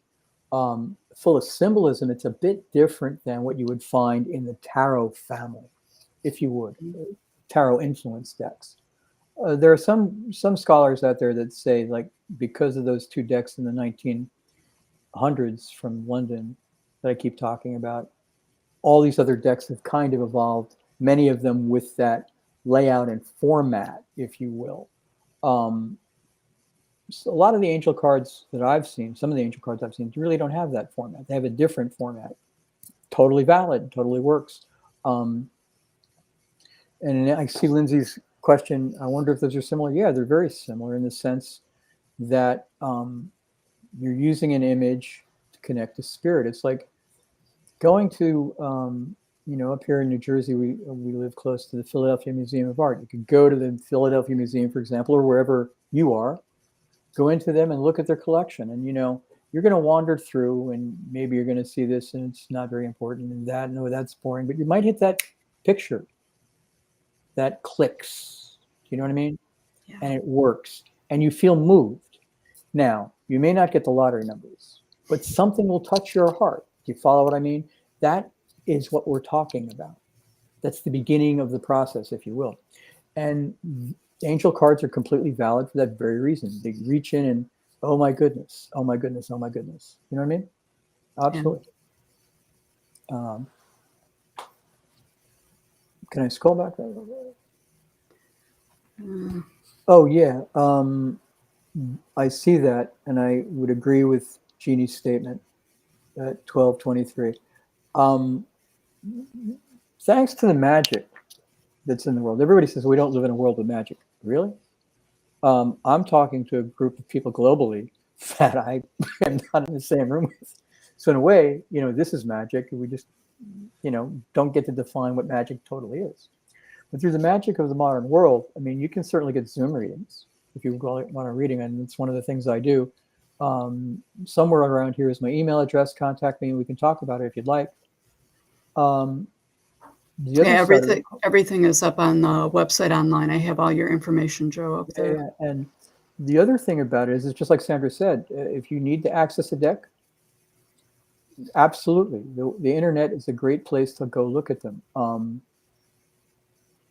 There's US Games, there's Hay House, there's Amazon, there's so many publishers out there of so many different forms of art. One of the exercises in one of the classes I took many years ago is start your own deck. Oh. Draw images that make sense to you. Wow. And that's perfectly valid as well, because this is a very personal tool. It's a personal connection, if you will. Well, that being said, Joe, I have a couple sets of tarot cards, and I remember back in the day when I first got them, I have a friend who's very attracted to it. That energy attracts her, and there was a little bit of uncomfortableness with it. When I got them, she's like, you can't let anyone else touch your tarot cards. Like, don't let any other people touch your tarot cards. Make sure you clear them if someone else touches them. Or some people have people touch their tarot cards when they do a reading to grab the energy. Mm-hmm. And the other thing was, I was told to keep it in like I bought this silk bag where I keep my tarot cards zipped up and kept in their own little special box. Like, do you feel that's hocus pocus? Does it have some validity to it? Or is it just whatever you believe? No, I think it's totally valid. Okay. Do share. Here we go. Okay. I'm going to compare it to kitchen knives. Oh. Well, that sounds a little creepy, but here goes. When you work in a kitchen and you're going to use kitchen knives and you start to create that wonderful event of multisensory things, of smells and tastes, et cetera, and so forth, you're going to be using knives. And the first thing you should do when you're going to change from a vegetable to meat or whatever, vegetable to vegetable, is you clean your knife to prevent contamination, to prevent the negative influences of something else coming in, if you will. Because contamination is a very strong word. Do you follow what I mean? Yeah. So you should take care of your personal spiritual symbols and personal spiritual tools and clear them and clean them. I can see why you would say you don't want people to handle the deck because you're afraid of their energy getting on it. I know I personally clear my deck after every use. I try. There's many ways to do it. You can use sage and smoke. You can use a candle. You could tap it. You could shuffle it. You could pray over it. What have you? Whatever makes sense to you is what you do. But you should take care of it. You should clear it.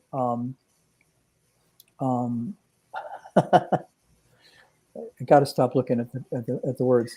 You know, you want to take care of it. You want to make it clean because you want to have the idea is you want to have the proper energetic influences. And so that's why some people say, and I'm one of those people. If we're going to do a live reading, I make you. I'll shuffle the deck. I'll clear the deck. I'll work with it on when I feel it's right. When they tell me it's right, I'll put it out in front of you and tell you to cut the cards.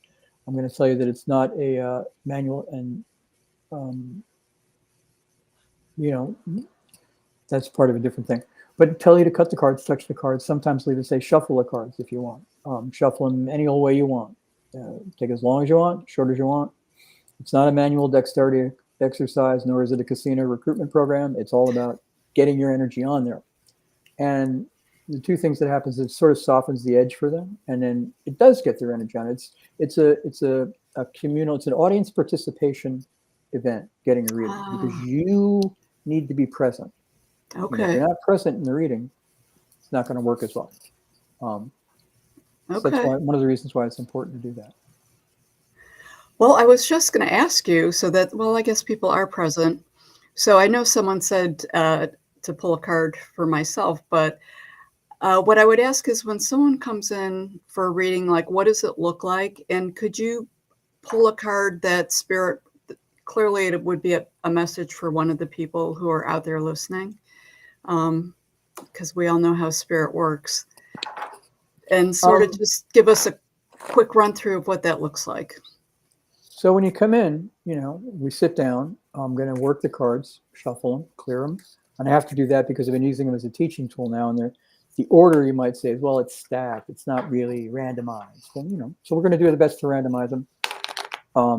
Even though I will tell you, I firmly believe this to be true. I think they're blank until you want to have a reading. Oh. I know they're blank until we actually get together and hook up, whether energetically or in person. So here goes. Move them around, get them together. We'll skip the part about cut the deck and things. And now I would lay them out. And you know, there's probably as many tarot card spreads, angel card spreads, as there are decks. You can do a 3-card reading, you can do a version of your own version of, or the exact, something called a Celtic cross, what have you, or a simple 1 card down.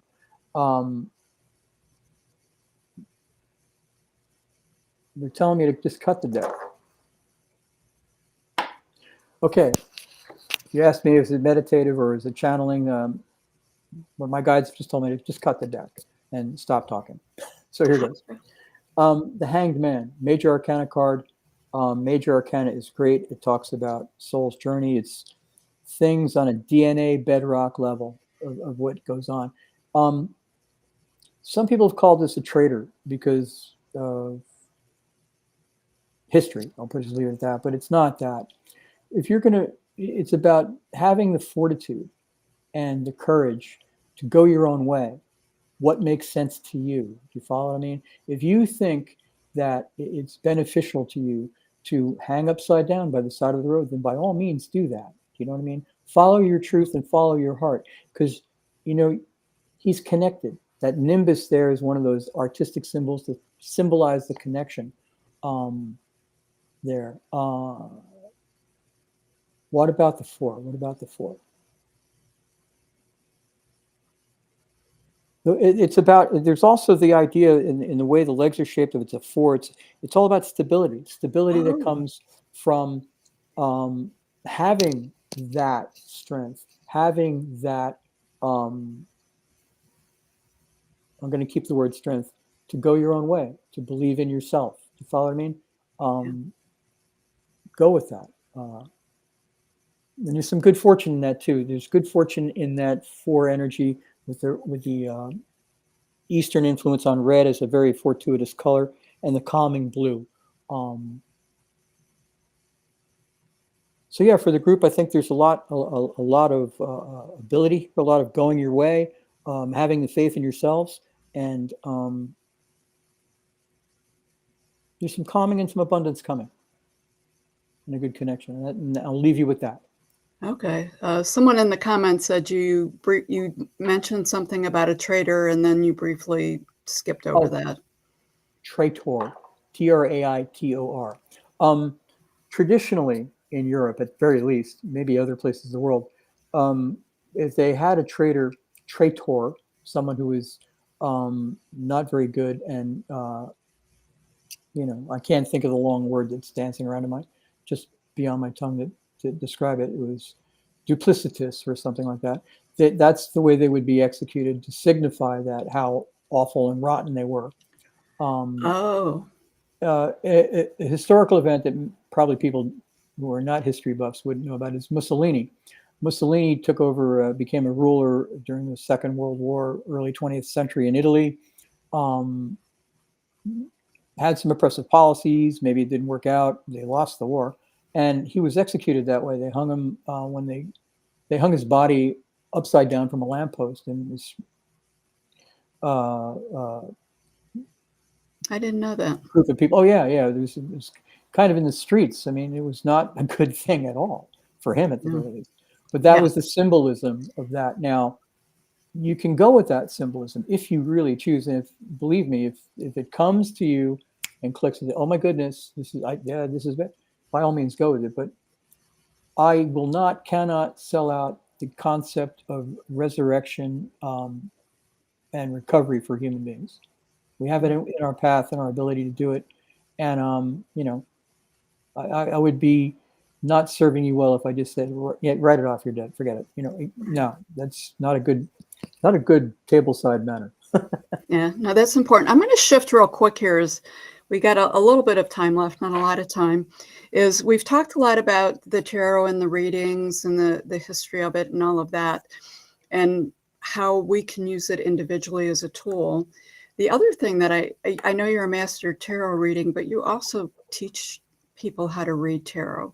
So if I'm interested to be a tarot reader, can like anyone do that? How does that skill get acquired, or is that one of those special gifts that you come in with? Oh, I'm going to get that late night salesman type of thing now, saying, no, only I can do this. But actually, I think it's like playing the piano. I think everybody can do it to some degree. Everybody is intuitive. Everybody is connected. I think if you look at little tiny children when they first come across, they're completely different until we, bother them with rules and regulations and things. And they're connected. We all know, maybe I'm going to say I hope we all know people who say the most amazing things, and they're little tiny children. And how did they know that? You know what I mean? Yeah. They're closer to spirit and they're more connected. And as we grow, maybe we drift away. The real world impacts us. We get weighted down by the real world. That having been said, I think you can learn it. I did. I learned it. I teach it with the United Metaphysical Church in their seminary. I also teach it privately. Again, information can be had at my email address. Contact me, and I'll be happy to connect with you. What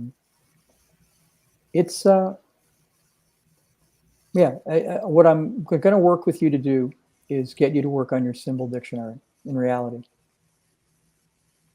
Because it's all about the symbols. It's all about the connection. It's all about you. So when you say symbol dictionary, would that be unique to each person, or is there like a global broad stroke thing?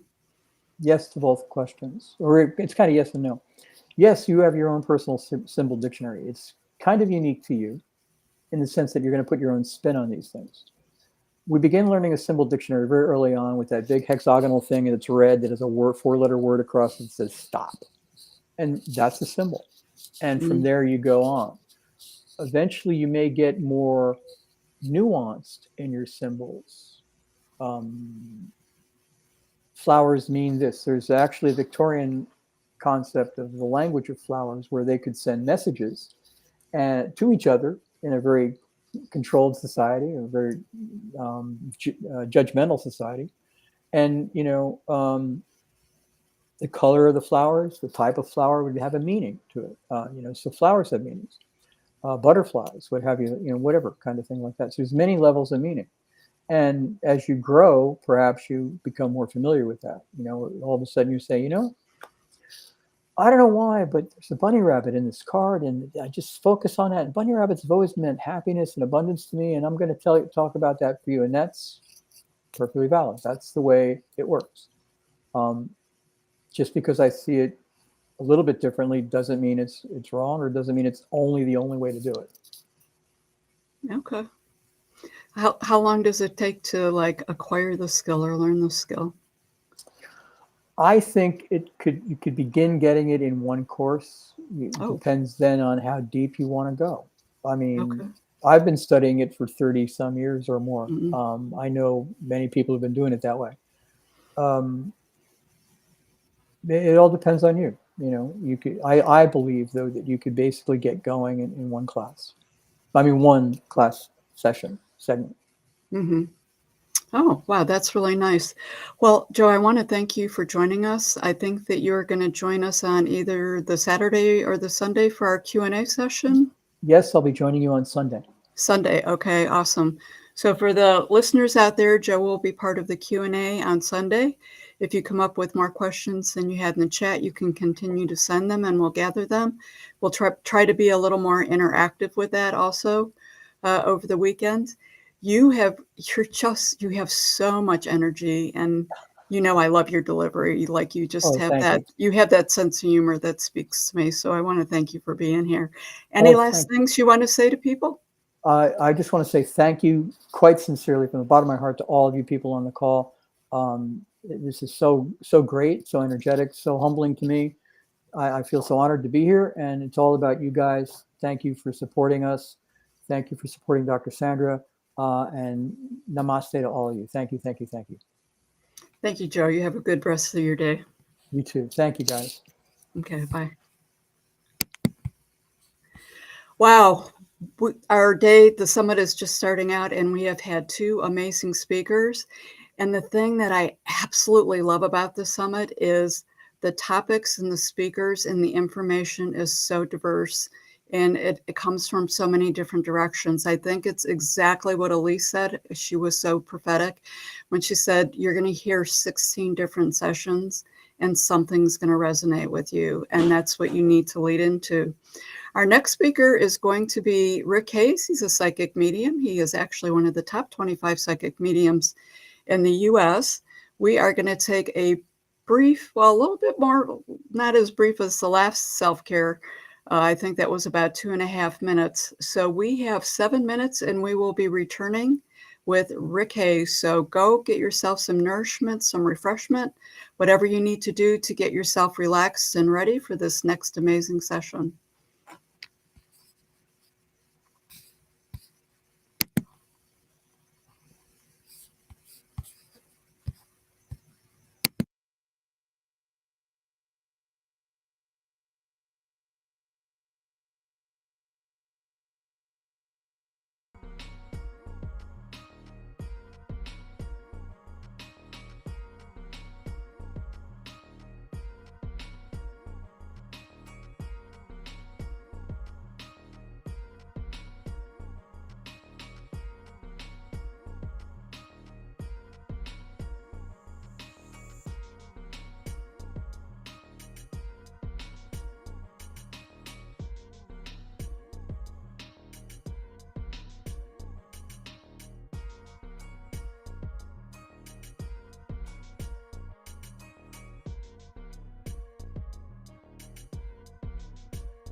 This music, What? though.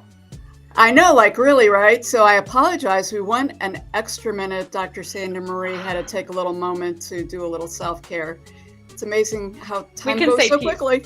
We can say tea break, can't we? Yeah, I needed one. My tea was looking at me. I wanted the tea, but I thought, I better not. And now we're spilling the tea. that we are. Gosh, what a morning. We had Elise, we had Joe. Let's get things moving. I see Rick is sitting there. He's actually doing some jumping jacks back in the green room, really. So he must do the physical stuff too there. So our next guest is Rick Hayes. Rick is a top 25 psychic medium in the US, and he has been doing this for a lot of years. So I'm sure he has some good stories to share with us. Rick, you done with your, I was like, you keep like flashing back and forth for me. Are you through with your jumping jacks? I saw you doing your little movement there to the music. I was, and I'm going to share that a little bit. Get some energy flowing in here, you know? Yeah, we need to do that. Yes. Thank you for the afternoon. Just added a little bit of extra for my day. So thank you so much. Oh, it is lovely having you here. You know what? I'm so grateful because I know this was sort of a tight fit for you. You've been such a supporter of Wild Soul Gatherings and both Happy Hour for the Spiritually Curious podcast. And I know you had to jump on a flight, that you've been at events. And I think I only get you for 40 minutes because you got some taping to do. So I have a secret guest that I'm going to pop in actually after you. But Okay. I thank you for like fitting us in live. So Absolutely. You know, I was going to be here because I've watched this evolve and grow, and you know, we had vision. We actually had a vision of you and I several years ago of this, and it's happening. It's happening, Doctor. It's happening.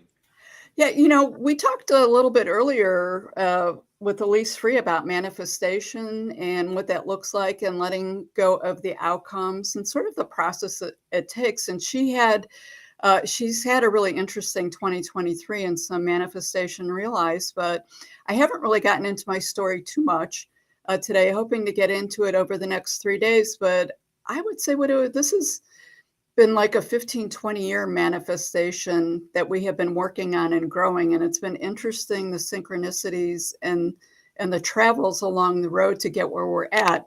I mean, in reality, whether conscious or unconsciously, we're manifesting everything that happens anyways, but that this was some conscious work that you and I worked in. And we did have some, we either intentionally or unintentionally put it out there in the universe for that unlimited possibilities and potential. And definitely some of those have happened. Things have happened beautifully, but in a way unexpected.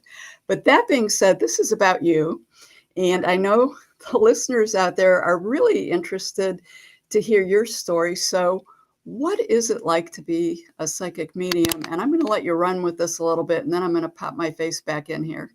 Okay. Well, I first noticed I have a twin right behind me here, so I saw that.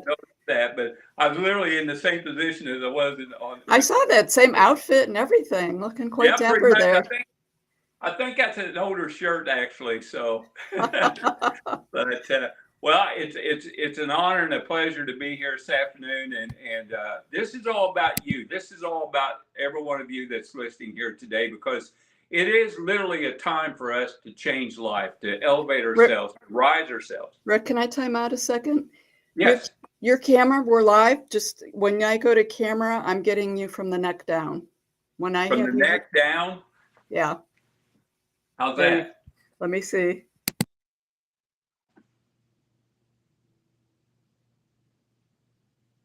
Is that better?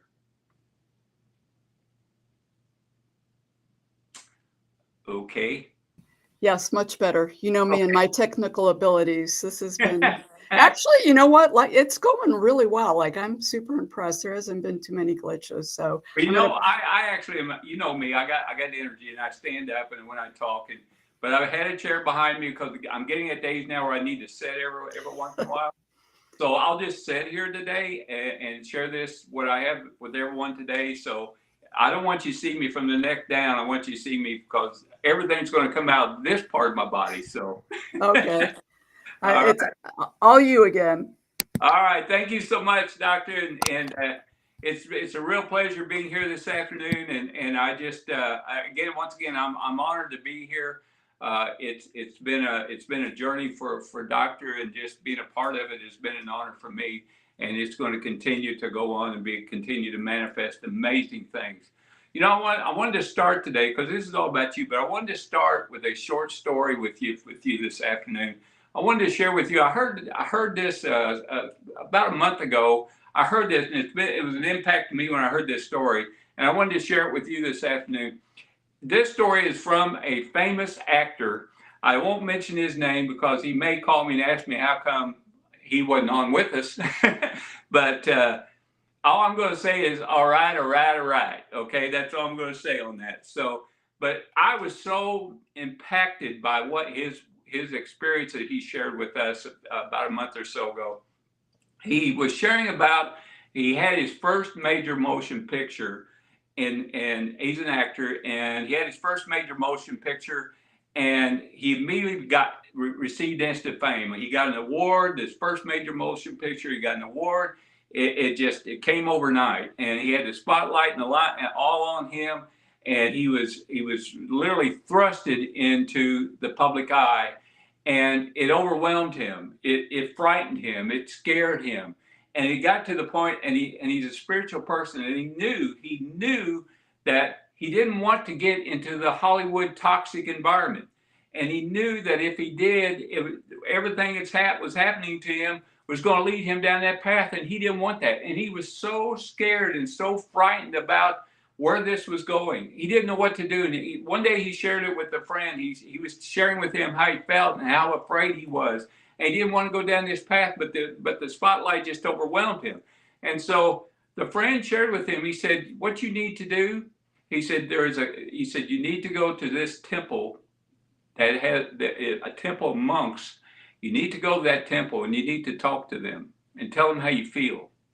He said, the only thing is, to get to this temple, you have to climb about 4 miles. You have to climb up on the side of a mountain about 4 miles on a dirt path to get to the temple. This actor he said, I'm going. So he went to the country. He parked his truck at the bottom of the path. He walked up that dirt path for 4 miles, got to this temple, and there was a gate at the temple, and the gate had a large bell. He took the mallet, he rang the bell, and as soon as he rang the bell, this monk came out to the gate on the other side of the gate, and he said, can I help you, son? And this actor literally started pouring his heart out, started telling him how he was afraid and how he was scared and what was going on with his life. And just after a couple of minutes, the monk looked at him and he said, you need to talk to brother so-and-so. He said, come back in the morning at dawn and he will speak with you. So here the actor, a famous actor, walked down this path 4 miles, got to his truck, spent the night in his truck, woke up the next morning. The sun had not risen yet, but he began that 4-mile trek right up on the dirt path, right up the side of the mountain, got to the gate right as the sun was showing in the sky. And he took the mallet, he rang the bell, and this monk came out. And he asked him, he said, are you brother so-and-so? And he said, yes, I am. I'm here for you. And the monk opened the gate and he said, walk with me. And they began walking around the temple for hours. And as they were walking, this actor just poured his heart out. Tears were flowing down his face. He was sharing how he was so afraid and how he felt and what he was scared of, what might happen ahead. And he was talking about the what ifs in his life, and he didn't know how to handle it. And so finally, after a few hours of walking around the temple, they stopped at this bench and they sat down at this bench. And as they sat down at this bench, the actor had his head down in his hands, and he said literally tears were coming out of his hands because he was crying so much, and his eyes were so swollen. And he began telling him again how he was feeling. And he said the whole time he was doing this, the monk was sitting there next to him with his head down. Didn't say a word, did not say one word. So the actor paused and waited for an answer. from the monk. This monk did not raise his head, did not say a sound, did not murmur a word. So the actor sat there, and he sat there for a few more minutes in complete silence, and the monk did not respond. So finally the actor said, what do I need to do? What can I'm so scared. I am so frightened of what's going ahead. I don't know what to do. I'm scared. I'm scared. Can't you understand that? I'm scared. The monk had his head down for a few minutes, and he looked up, and he looked right into the eyes of the actor, and he said these two words: "Me too. Me too." That's all he said.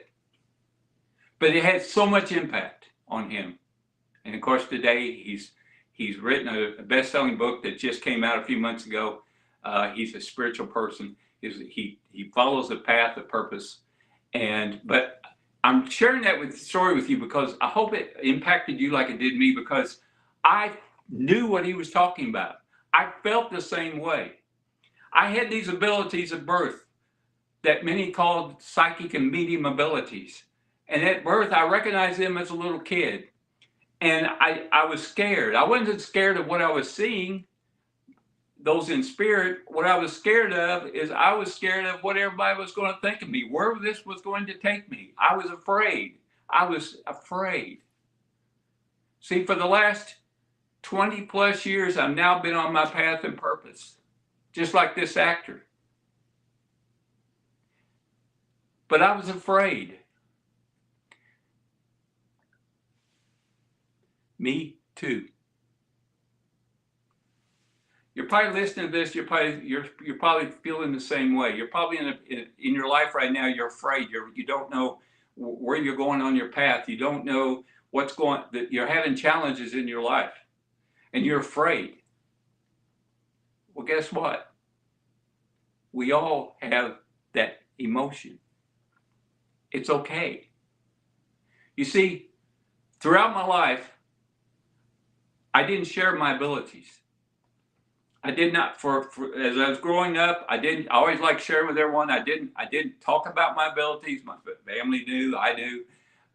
I was able to see, hear, and feel and acknowledge those in the next part of life. But I didn't talk about it.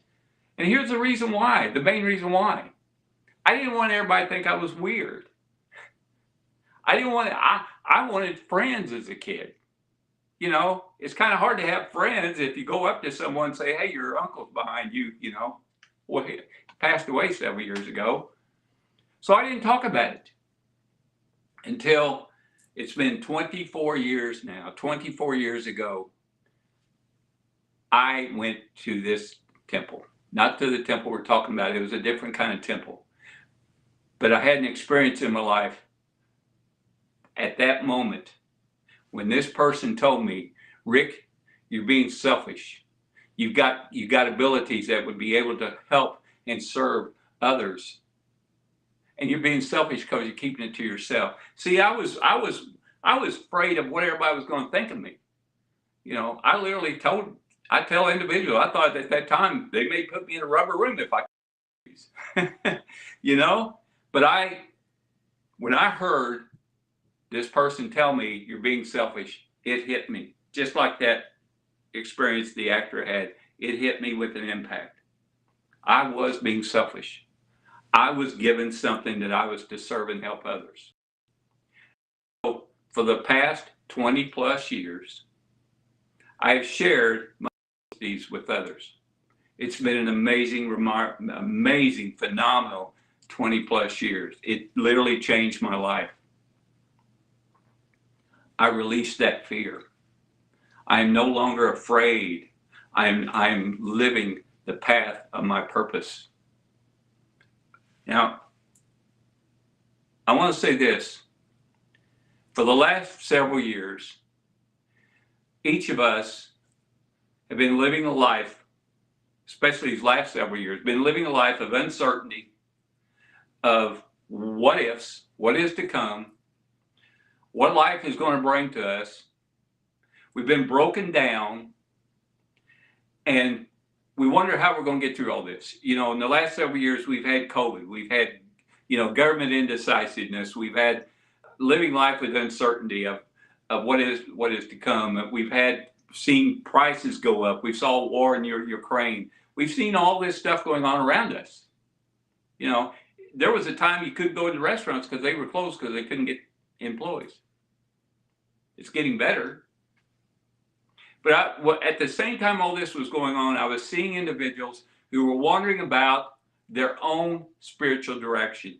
I almost saw like there was a veil that opened up. Individuals would come to me and saying, Rick, I feel I was raised in a traditional religion. I was raised to believe this way, but there's something inside me sharing with me. I've got something in me.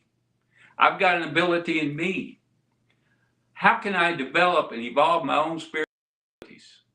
I was hearing that quite often. It was signs, actually. And so these past few years, I've been pulled to share how to evolve and develop your abilities. You know, I found myself feeling elevated during what was going on around us. You know, individuals were asking me, Rick, during the COVID, how was your, you know, business? How are things going? And I was like, it was great. You know, it was great. It wasn't because the business, you know, my client business and my speaking was growing, which it was.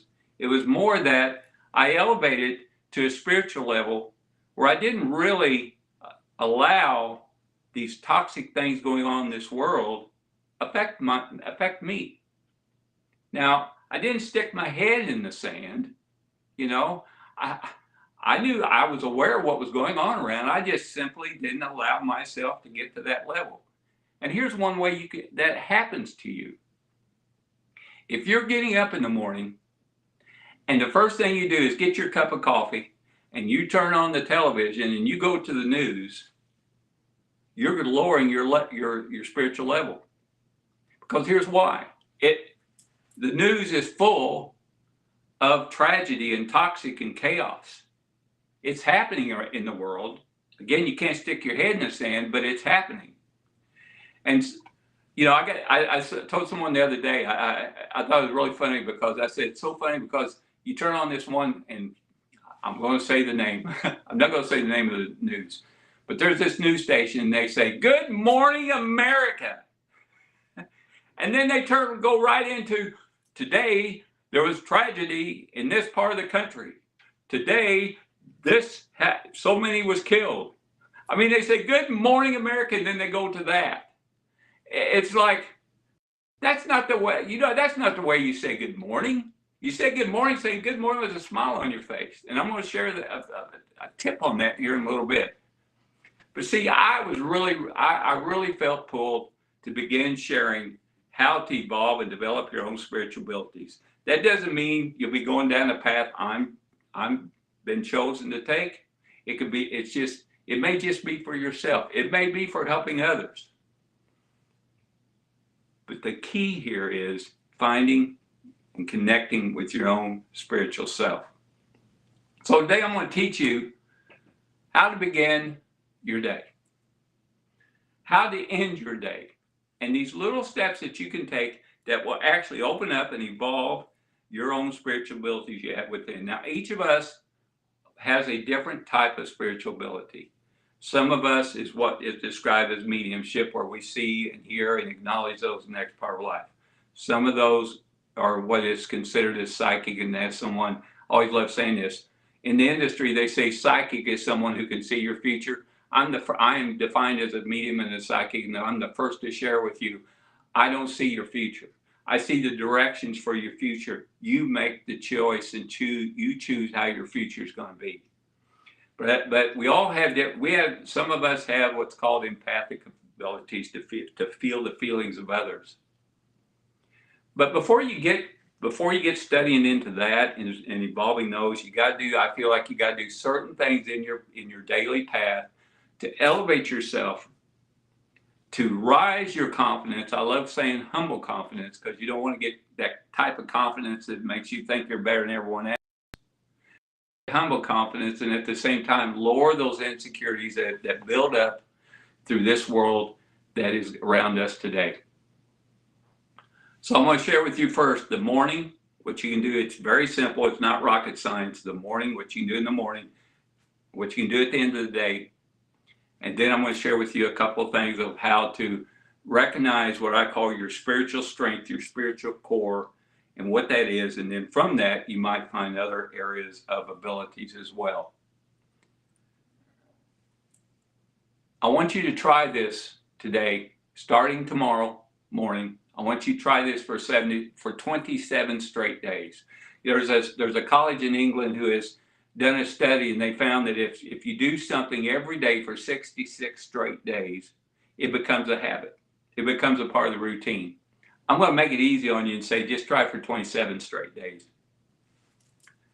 First thing in the morning, many of you may get up in the morning, and the first thing you want to do is look at the alarm clock and immediately start complaining about you got to go to work.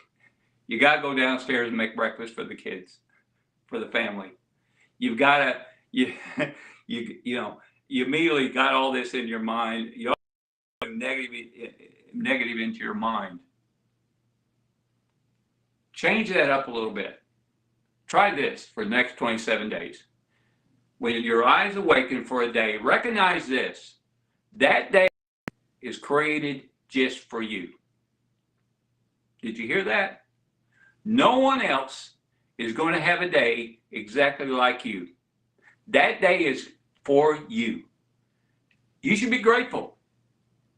It's like, wow, this is my day. It's a great day to have a great day. So the first thing you do when you wake up is say thank you. That's all you got to do. Say thank you. You don't have to speak out loud. Just say thank you in your thoughts. And then before you get out of bed to start your day, think about 3 blessings, 3 good things in your life. 3 good things that may have happened yesterday.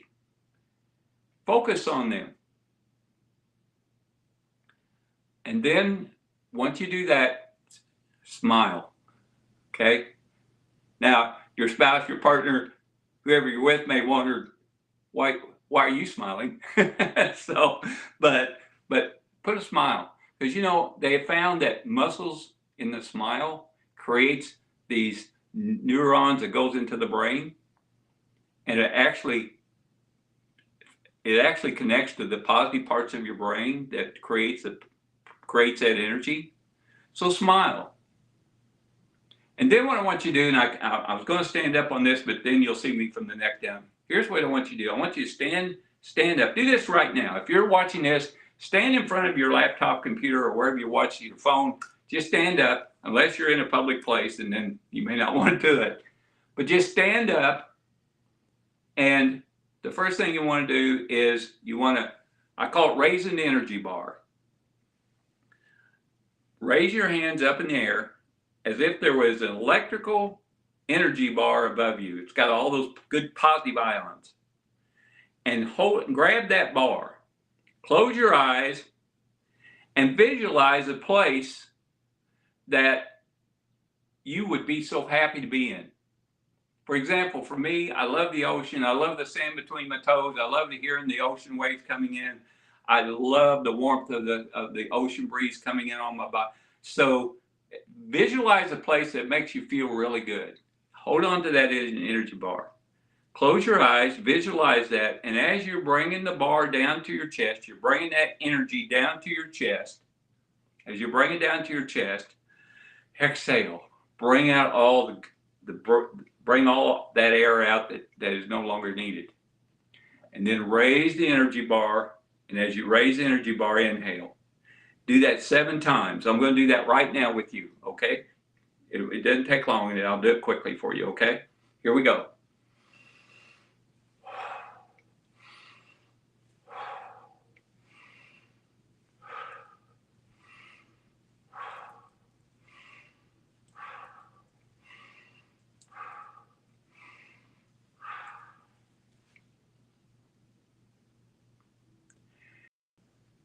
And then as bring your hands to your sides, and as you're with your eyes still closed, continue to visualize that place that you're in that makes you very happy and makes you very at peace.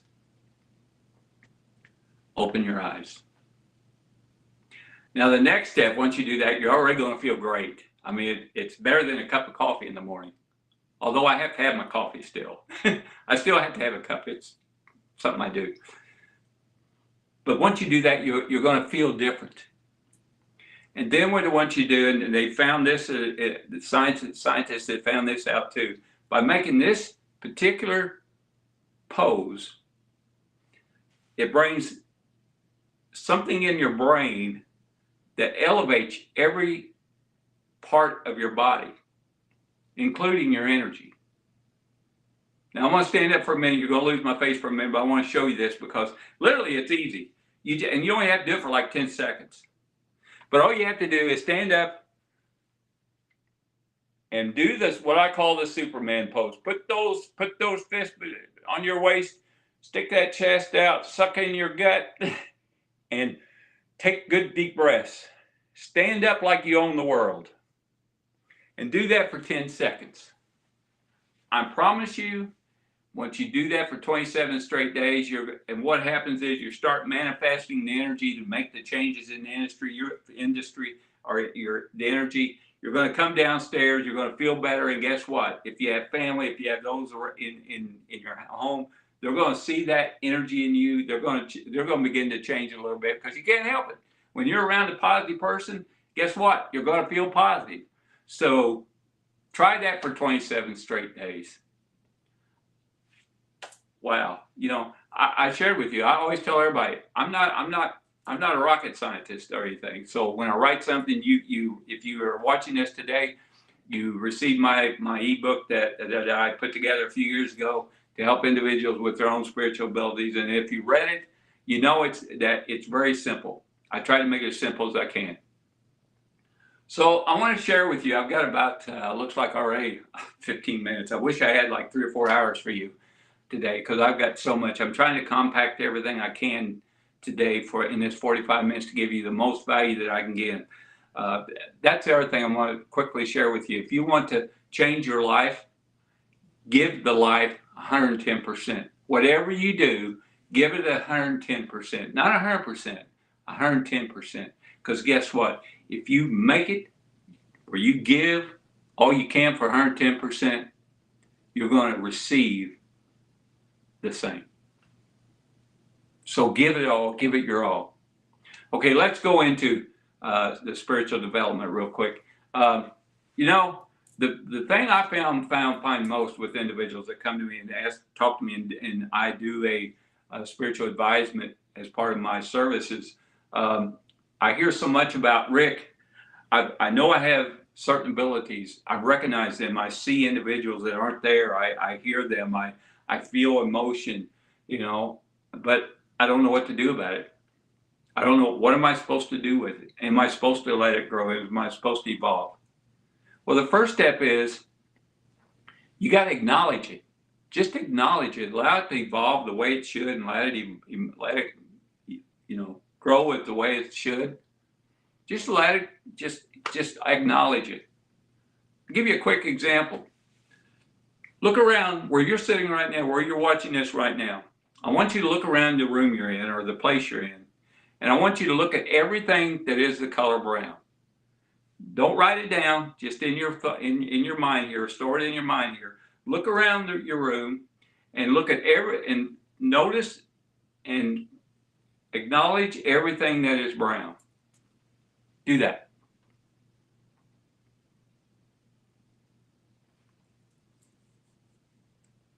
Did you notice 2 or 3 things? Okay, now I have a question for you.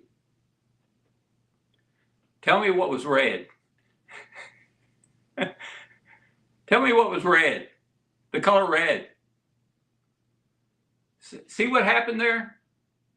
Your mind told you to focus on everything that was brown. But then I asked you, what is the color red? Automatically you thought, wait a minute. You told me to look at brown. I did. Now I'm seeing red. saying some right things around me. Well, I use that exercise because it's similar to your abilities. We tend to think that our abilities are supposed to be a certain way. We're supposed to see it a certain way. We're supposed to acknowledge it a certain way. No, it's what you feel inside. It's your spiritual energy inside.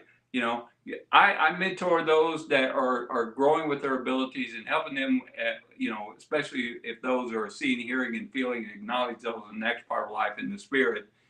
But I tell them, you're never going to be Rick Hayes. I'm never going to be you. You got to be yourself. So recognize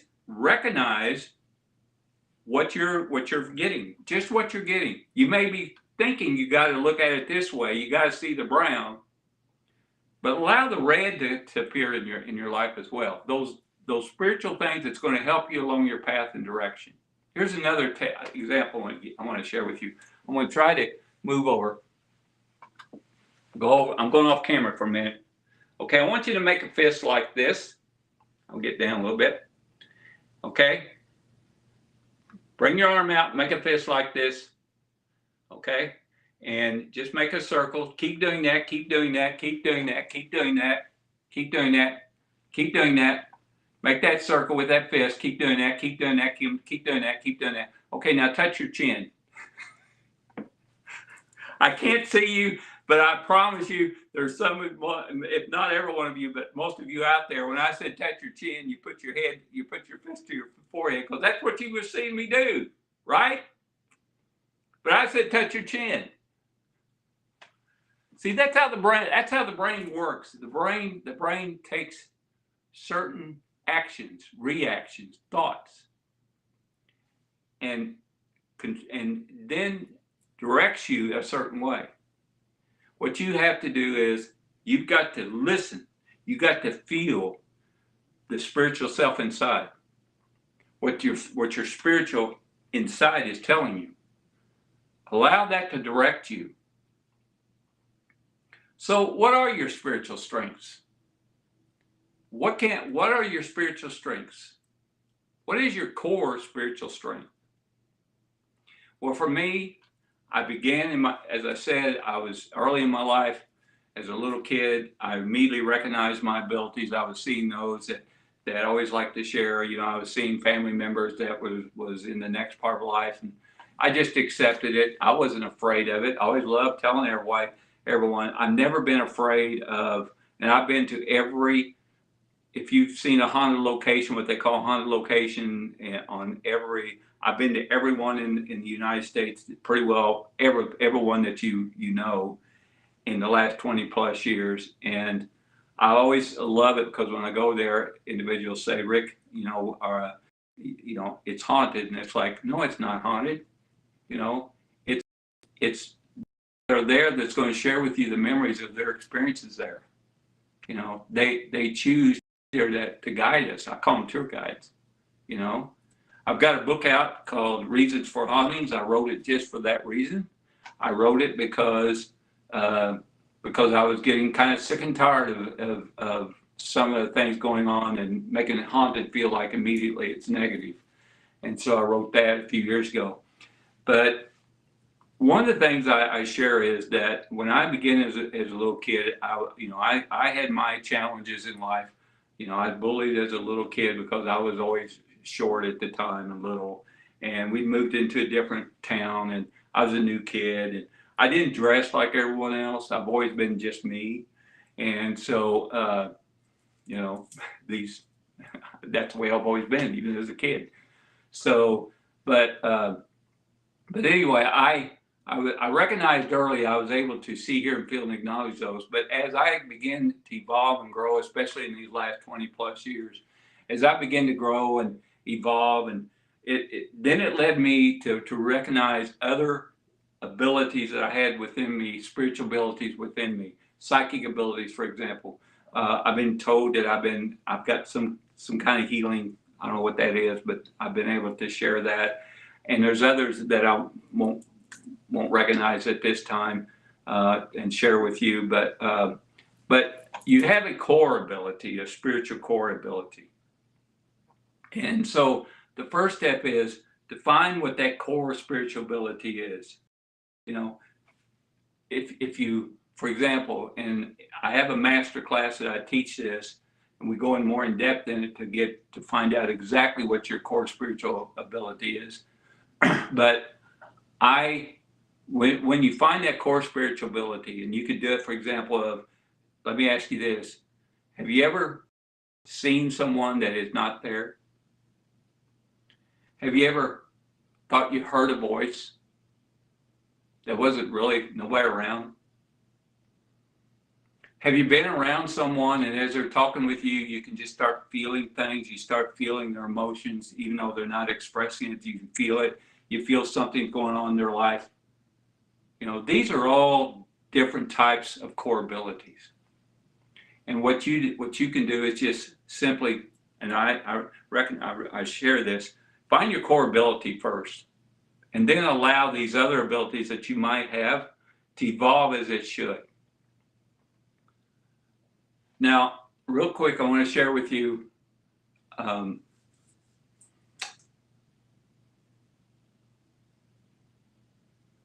just had a thought. Sorry about that. I want to share with you that there's a couple of other areas that we can share as well. One, I want to bring up, I got a note on this. I want to be sure and bring this up.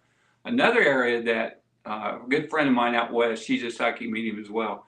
She does a lot of her connections, what I call connections, by way of dreams. And I wanted to bring this in real quick and share with you.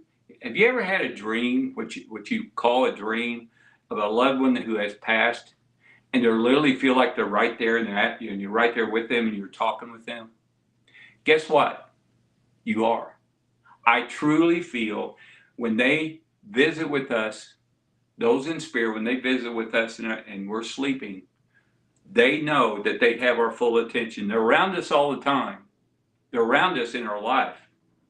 But we just so focused in our day that we don't really pay attention to it and acknowledge those around us. But when you're asleep, they have your full attention.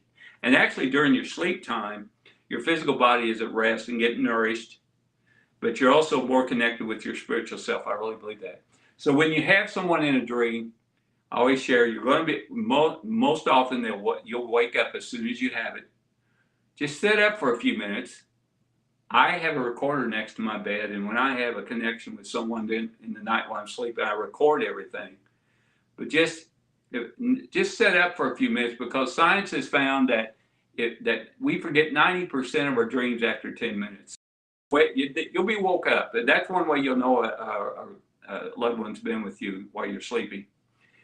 You'll be awakened. Wake up, set up if you can, and just review the dream. Review who you saw, what they looked like, what if they said anything to you, what was around you, and just document that in some way, because you're visiting with them. Now, there are two critical elements. I'm running out of time. Let's see, I'm still got about 5 minutes. Maybe I get here, we can answer a few questions. There are two critical elements that I wanted to share with you toward elevating your vibrations, and I call it your spiritual vibrations. Two critical elements. And you're going to be surprised. The first is confidence. The second is spiritual security. These are two critical elements toward elevating your vibrations. Confidence, spiritual security. If you lack confidence, you want to start building your confidence. I also am a life coach, and that's the key element in our program, is to, our confidence is broken down by what we were told growing up in today's society, and our confidence is lowered by what's around us. But you want to elevate your confidence so that you can connect and evolve more with your spiritual abilities. And again, I love to define it as humble confidence. You don't want to become egotistical. You want to be confident with what you've received. So build your confidence, and there's ways you can do that. And one of the ways in the spiritual abilities that you can build your confidence is just acknowledge what you have. You know, I do have abilities to see others in spirit. I do feel what I'm getting. You know, that's the other thing element I share quite often is we tend to second guess ourselves so much. You know, you'll get a sign from a loved one, and immediately, you know, I always use the example, if a picture falls off the wall, you know, you got to use logic, right? I mean, if a picture fell off the wall and you had a 6.2 earthquake at the same time, I think the earthquake had something to do with it. But if a picture falls off the wall and it's a loved one who's passed, don't second guess yourself and say, well, that was a coincidence. Instead, look at the photo. Look at, and if you feel it, immediately feel that individual. Say, what are they wanting to say to me? They may just say, I'm here for you. They may know what's going on. They know what's going on in your life at the time. It may be their way of saying, I'm here to support you. Or it may be something that they're preparing you, you know, giving you a little direction. So don't second guess your thoughts, what you're receiving spiritually, okay? Don't second guess that. So build your confidence up. And then the other is spiritual security. And here's a way you can do that. And what I mean by spiritual security is you feel totally secure with what you were given. You no longer feel weird, okay? You know what you have is a part of life, and accept it and feel secure about it. You know, here's one thing you can do. I do this actually a couple times a day. Find in your home, for example, let's use your home for example. If you're at home, find a place that is very quiet, very relaxing, very, very serene. Now, some of you will say, in my house, where is that? Okay, but find that place. For example, I use my example. I've got in my home, up in my master bedroom, I have a really nice, comfortable chair there. I go up there often in the evenings and just, you want to find some place that's comfortable, sit there. And people call this in the industry meditation, prayer. I just say you're connecting with yourself, and just have an unplugged moment. You need that, okay? Just have an unplugged moment and get away from the hustle and bustle of work and life around you, and give yourself time. Do you know how valuable you are? You earned this. You deserve this. Give yourself time to yourself and renew yourself spiritually. And here's what you do. You sit in your chair, you breathe in. And as you exhale, as you breathe out, let go of all thoughts of your day. Breathe in, breathe out. I had someone say, Rick, that's so hard because as I'm breathing in, as I begin to breathe out, I'm starting thinking, okay, I got to take so-and-so to the dentist tomorrow, and my child so-and-so's got a soccer practice at 3:30. These things start happening. And I said, okay, do this, for example. As you're breathing in, visualize, because visualization is a powerful tool. Visualize a silver ribbon. You're inhaling a silver ribbon with sparkles on it. And just focus on that ribbon. By doing so, you're going to eliminate the thoughts in your head. And as you exhale, visualize that you're exhaling a purple ribbon with sparkles. Now, why white and why purple? Because it's spiritual colors. But just do that for 5 minutes. It just takes 5 minutes.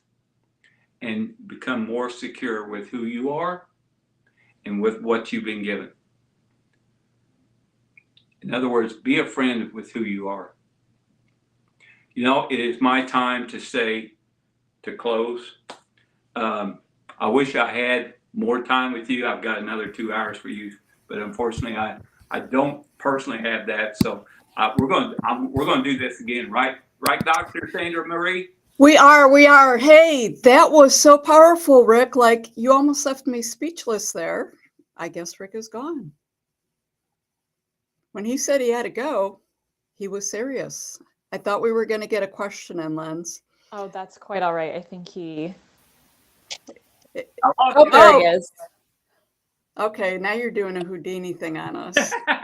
So that truly was powerful, and there was parts of it that left me speechless is we all know right here it rarely happens.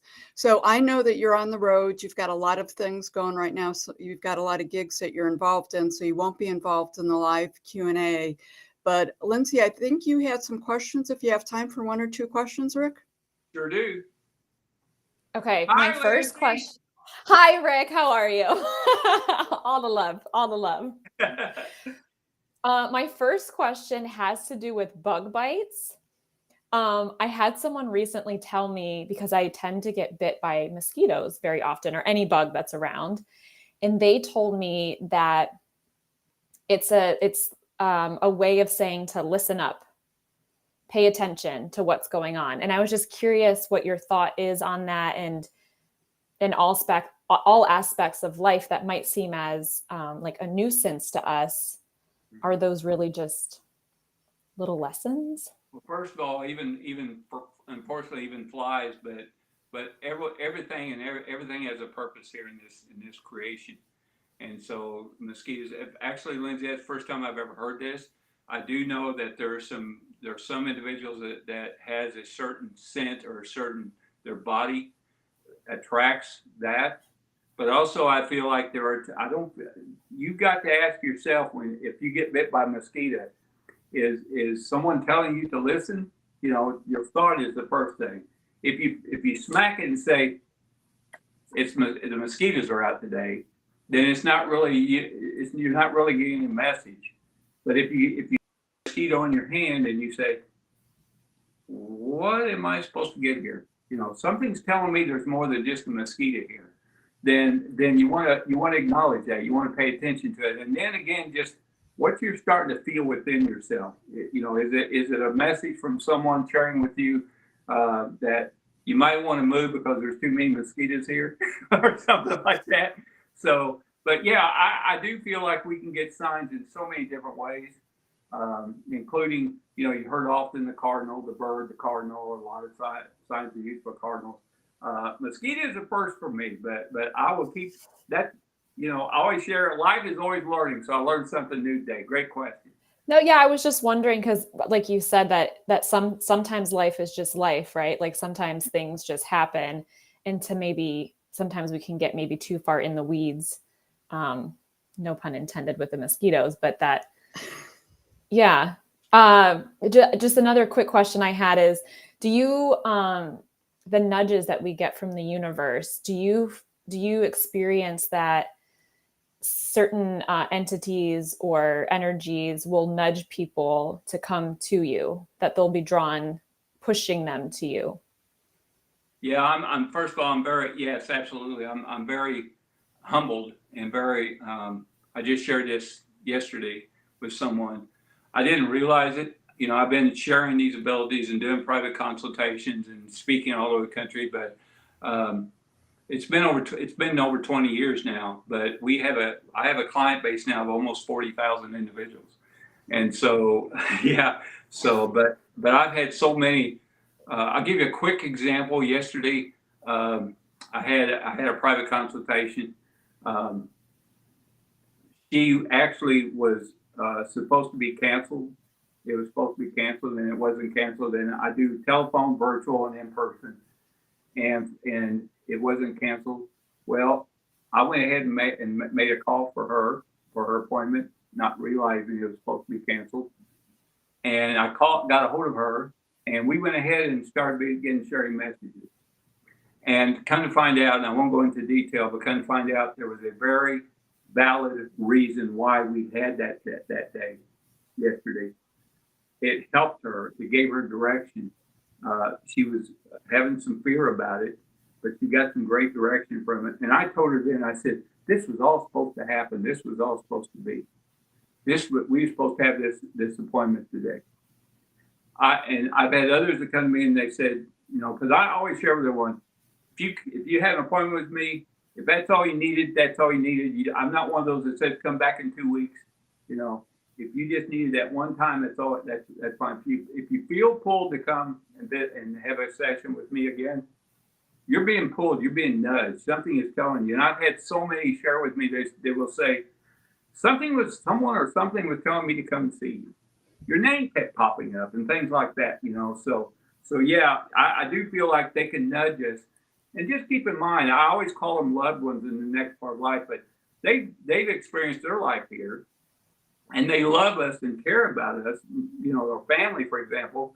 So they want to help us in life. And what we are to do is listen to those nudges, listen to what I call those pulls. And by doing so, you will get more out of life and you'll get a better direction in life. You don't need, always share with everyone, you don't need to come to me to talk to your loved ones that are in the next part of life. You can talk with them. You're closer to them than I am. I've met them for the first time most often, So, but you're connected with them. So just talk with them. You don't have to talk out loud, just through thought. Just thought. If you always tell everybody, if you're going to talk out loud, okay, that's fine. Just make sure you're not in a public place because they're at you kind of funny, So, yeah. So yeah, I do feel nudges, that we get nudges, or what I call pulls. Yeah, that's interesting. I know that, I don't know how long you and Dr. Sandra Marie have known each other, but a long time. And just the past month or so, you've been popping up in my brain. And so that's why I was like, I wonder if other people are feeling this too. And am I like, I got a great marketing team over in the next. Yeah. Well, I'll be talking to you soon, Okay. hopefully. There's one more question in the chat. I don't know if there's time. Sure. It says, has any entity ever explained or described the process of leaving the physical body at the end of life? Curious what it would feel like. I actually know the answer to this because you've almost every time when I I don't call it channeling, I call it visiting with them. I'm not one that you come to and I begin by asking you what questions you have or what's their first name or anything like that. I respect those in the next part of life. I just let them come forward. But I will, if they don't share it with me, I usually ask them, I'll say, can you share with us about your transition? Because I really feel by them sharing with us, it can bring us comfort of what they experienced, what they felt, and for example, they will tell me, most often they'll tell me that as they were what I call transcending, I don't use the word death or dead because that means an end. We don't end in life. So when they transcend, they tell me that they begin seeing those in the next part of life. They're waiting, there for them. And it makes sense because you don't want them to be, it immediately eliminates the fear of transcending. Because if you see, like my grandpa, if I see my grandpa in transition, I'm okay. I'm immediately okay. I'm already at comfort. So yeah, and I actually in the next part of life, I call them Walmart greeters because they're waiting for us to welcome, come on in, So, I often share it because I feel like it helps. It does help. It does. I was going to say I've had some experience, and I think the story we create or what we think we're saying seems so painful or whatever, even with someone with some kind of chronic disease. It was interesting to hear them explain their experience, and it wasn't as bad as what I had perceived. So that was interesting. Yeah. Well, Rick, you gave us some extra minutes here. I really appreciate it. Thank you. Thank and you. Until next time, friend. And you know what I'm going to say at the end? Believe. Believe. And I'm going to say, embrace that wild soul. There you go. Absolutely. Love you. Yeah. Love you guys. Bye. So, Linz, we have a few minutes here before we get our 2-minute potty break, as we call our self-care break. So in those couple of minutes, we're 3/4 of the way through the day. We have Kate coming up next, who is I'm really excited. She's pretty amazing. I'm excited too. What spoke to you today? What was the one thing that stood out to you? That's like asking someone their favorite place that they vacation. It's like, what was the last place I went to? So Rick is top of mind, but I was really intrigued by Joe with the tarot cards. Mm-hmm. I really thought that it inspired me I've had my angel cards, and someone bought me a feminine card deck. It's still in the packaging. Oh. Because much like you, I thought, I had to like have this moment of opening it, and he's encouraged me to just dive in and just listen to my intuition and not make it more than it needs to be. Nice. So I will say with Joe, there was a missed opportunity for me, I believe, and the message is it could be for multiple people, but when he pulled that Hanged Man card, it so hit home in things that were happening in my personal life, and I should have pursued it, and I thought, not, but I think it would have actually helped the people listening to realize when he pulled that card and I looked at it, and knowing what was going on in my life, it would have given it would have been a moment of validity for folks, as well as a personal moment for me. So that was it. I saw you go into a moment of shock there, and your face like froze up, and I was like, oh shit. What's happening? No, yeah, exactly. So it's interesting. I have been so pumped about this summit that, there's been a lot of work and energy, but what I'm really pumped about is we have put together 16 amazing sessions with 15 just special, gifted, amazing human souls that are doing this. And, it's been a home run so far. It's just beautiful. I know it. And I really want to take an ice bath now. Like, I've known about ice bath. It's become, the spiritual world, the word spirituality has become so in vogue, which I love. And I saw Jeannie's name. I got excited. Yeah, I want to do the bath. I also live in Florida and have also lived in Colorado previously. Like, the water is warm here, no matter how cold in the dead of the summer. There's places here that offer it, but having the guided aspect to it and, really allowing the autonomic nervous system to have that experience. I mean, I'm just like eager to do all the things. Well, definitely. And I have to tell you, I was really moved. Clearly, it was a very emotional experience for her when she was sharing the unexpected spiritual experience that she had with it. So that really, honestly, sort of made it very powerful for me. Absolutely. And it sounds like Jeannie too. She's like, I'm going to buy a tarot card deck. I'm taking a water bath tonight. She's like, I'm doing it all. We're with you, Jeannie. We're doing it. Yeah, absolutely. Absolutely. I thought about that, the cold showers, but unless you're in a cold area, it's hard to get a cold shower. Like, we're complaining about that, right? I was just going to say, first, there's something wrong with that. Careful what you ask for. The hot water tank goes out next week. Oh, that's not funny. I'm in the middle of this massive heat and my air conditioning is out. So when you said that, I thought, oh yeah, I better watch my words very clearly. And we actually have a big session on your words and your thoughts becoming your reality. So even a little banter chit chat like this has a lot of power, and it puts things out into the universe. So kudos to you for bringing that up. Feel it and believe it. Yeah, for sure. All right. Is Kate coming up? You going to kick me off here? I am going to kick you off here because there's no potty break today. Kate's sitting there going, right. I'm ready, guys. I'm ready. Take it away, Kate. I will. Let me do my little thing here. Kate, meet Lindsay. Lindsay, meet Kate. Hi. Hello. My mom has been trying to get us to meet for so long, and if it has to be virtual, at least that's a start. Okay, I was gonna say, I'm pretty sure that you are the daughter that she keeps talking about, but I wasn't 100%. So it's so nice to finally meet you. Same. Yes, on a live summit. I love it. Lindsay, don't take it personally. I'm gonna gray you out. Have fun. Thank you.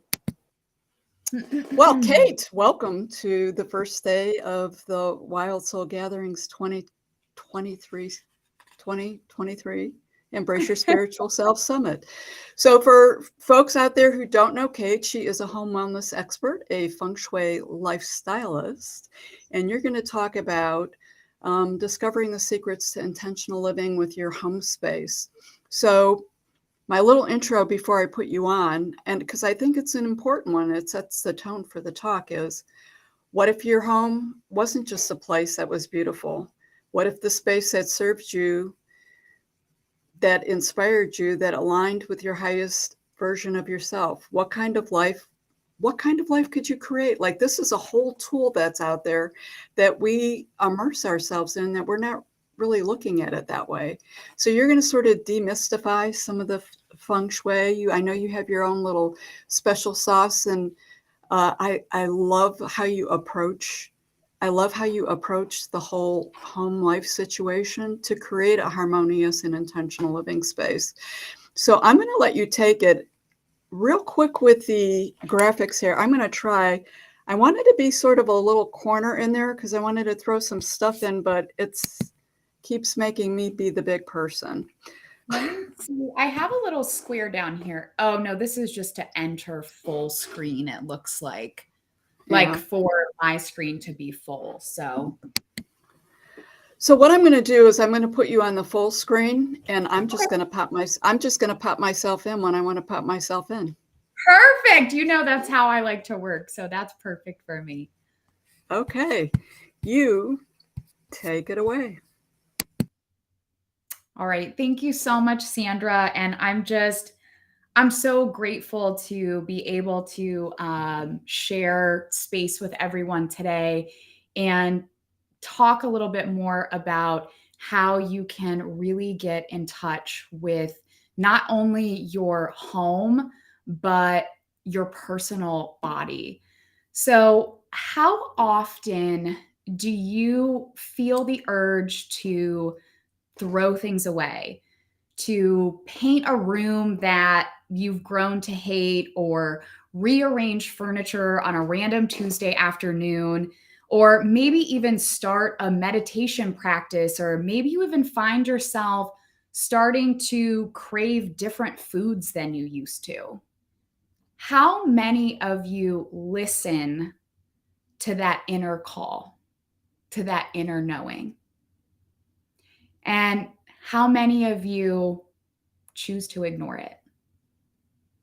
What if these intuitive nudges weren't just another thing to add to your to-do list, but rather the universe, the divine, God, whatever speaks to you?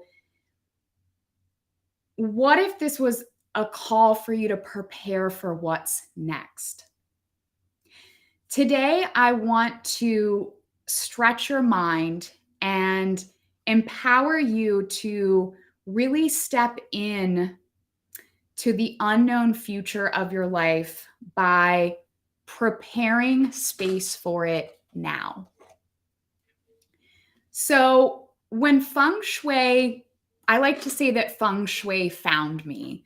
I didn't really find it. It kind of fell in my lap. And from the moment it fell in my lap, I completely became obsessed with it. And I knew that there was nothing else that I could pursue in life outside of it. It just kind of took over me.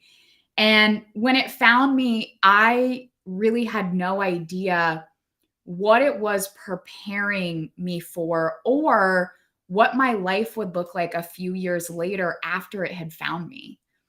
And I definitely had no idea about the deep inner journey that it would take me on, that it would break me down to this version of myself that I was so uncomfortable with, but also how when I created that space for safety and security, how it could help me build myself back up and into the most authentic, the most thriving, and the most peaceful version of myself that I have ever been.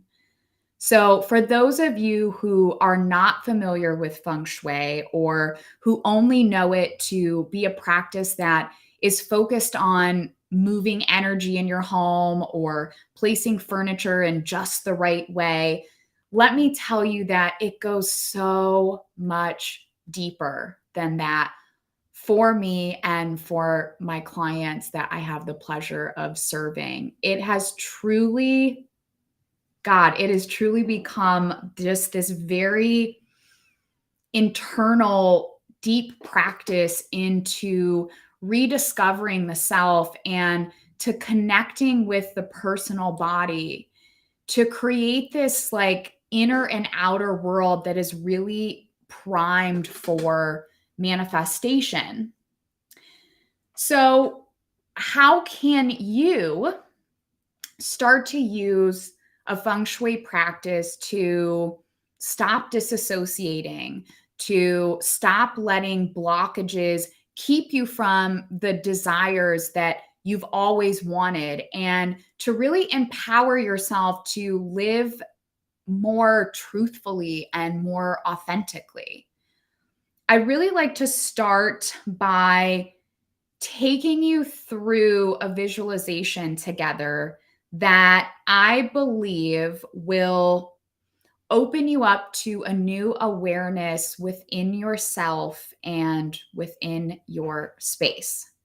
So, what I want to do is I'd like to take a few deep grounding breaths together, and I'll guide that for you. And when we breathe, I really want to focus on taking really, really deep belly breaths, right? So, like, fill up the belly as much as we can. We're going to hold at the top for a few seconds. And when we exhale, I really want you to think about exhaling until you kind of feel hollow, right? Like, get it all out. And this is really going to help us get connected within our body, as our body connection is really one of the biggest factors in bringing our desires and manifestations into reality. So, if all I care is that you're sitting upright, you can have your feet on the ground. You can be sitting yoga style, like I always am, whatever feels good to you. And before we begin, I want you to either say out loud, or you can say it to yourself, whatever works for you. I command my mind to surrender to my body. And repeat that mantra as many times as you need to while we breathe together. So go ahead and get comfortable and close your eyes, and let's take some deep breaths together. Inhale and really fill up and hold. Exhale.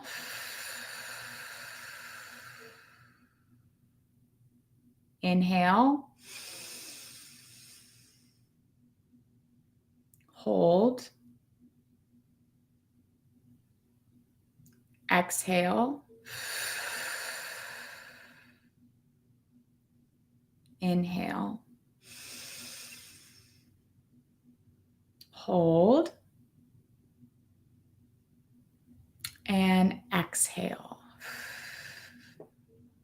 Keep your eyes closed, but I want you to notice the feeling of being in your body now. It's safe. No matter what you've been through in your life, it's safe to be in your body right now. Now, I want you to allow an intuitive nudge to come up. What has the divine been prodding you to start or to change? A habit, a practice, big, small, it doesn't matter. Whatever comes to you is meant to be. So just allow whatever comes up to come up. And once that comes to you, I want you to imagine that you are standing outside of your front door. and you're about to walk in, you can see your door handle. You see your hand reach out and grab the knob. You see yourself turn it, and you see the door opening as you step inside. Where are you being led in your home? Is it a specific room? It could just be a corner of a space, but where is your intuition telling you to go? Don't think about it. Just go there.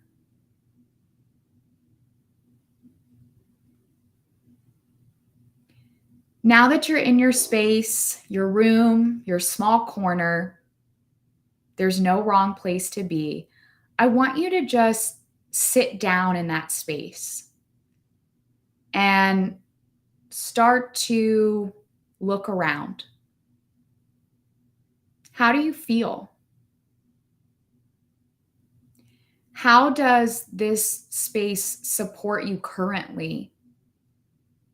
How could it be supporting you better? Is there anything in here that doesn't feel good? Is there anything that brings up anxiety or worry? What about this room already feels good? What would you like to keep in this space? What would you like to part with? Why do you believe you've been brought here to this space, to this room particularly? How does this space want to support this intuitive nudge for that practice or change of habit that's been on your mind? What might you need to change, remove, or add to this room for it to be the support system that you need to step more fully into your authentic life, to empower you to become the person you know you were meant to be? I want you to just sit with this for a moment as you continue to breathe and stay connected to your body in this space, and just remember that it's safe here.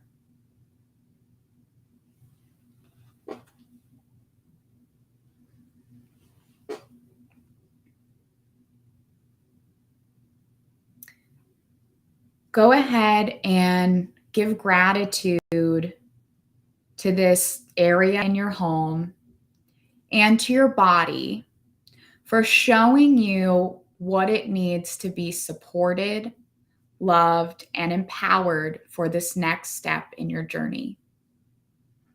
I would like you to stand up and get ready to leave this space. And as you do, you can say out loud or to yourself, I release the thoughts and things that clutter my mind. I release the thoughts and things that clutter my mind. Let's take a deep breath together and maybe wiggle our little fingers and toes as we gently allow ourselves to come back to this current place in time. And before I move on, I just want to give you a moment to jot down or share in the chat anything that you experienced during this visualization. What space were you taken to?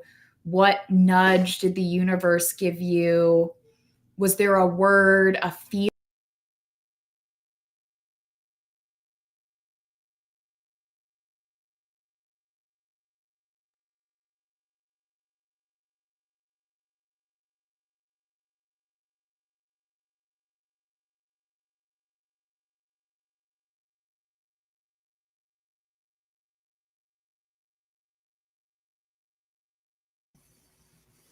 Hey, Kate. You are frozen on our side.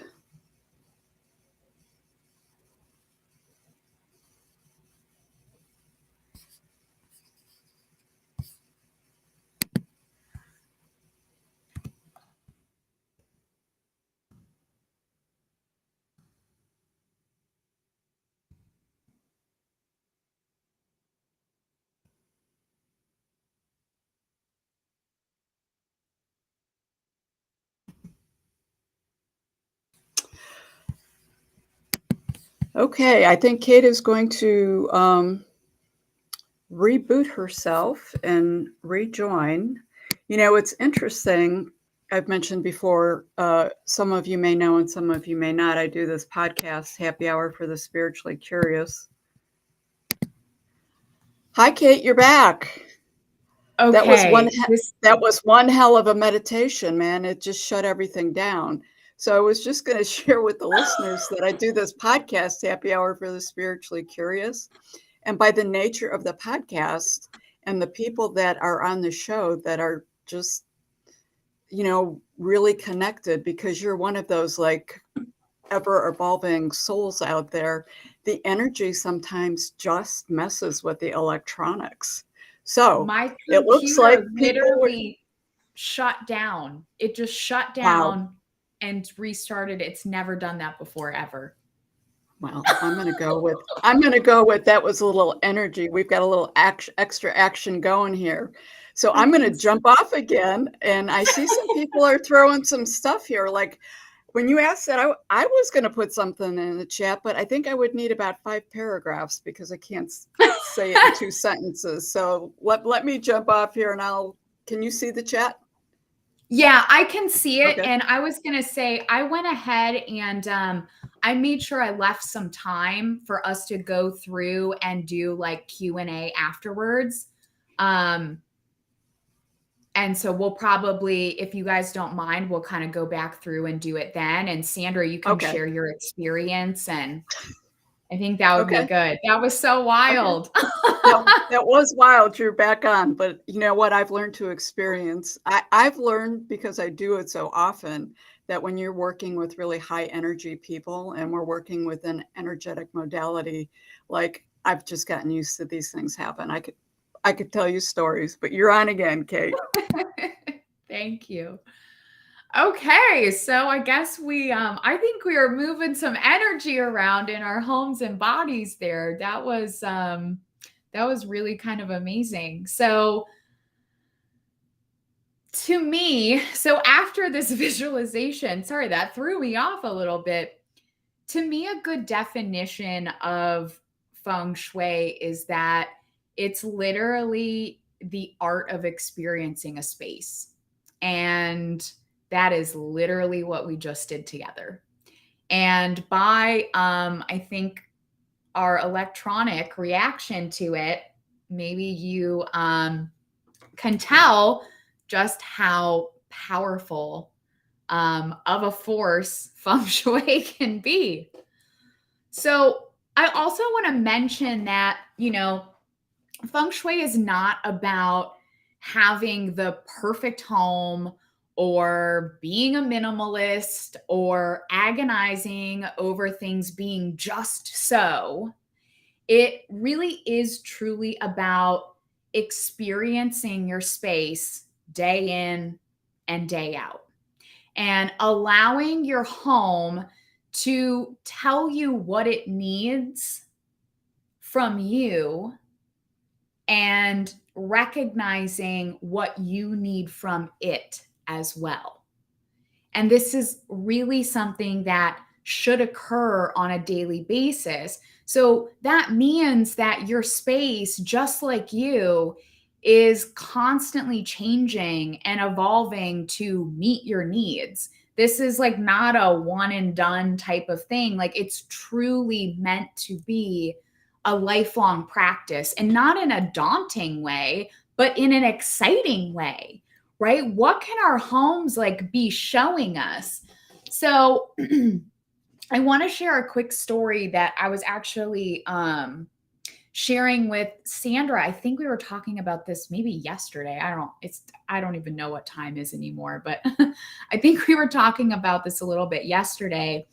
And within the last week, I was getting ready to go to the gym in the morning. So that's like part of my morning routine. And before I go to the gym, I typically like pick up around my space so that when I come back home, like I'm ready to finish my morning routine and then jump into my day, like whatever that looks like, whether I'm working at home or going somewhere, like, but I like things to kind of be put away and like ready for me to jump into my day when I'm ready for it.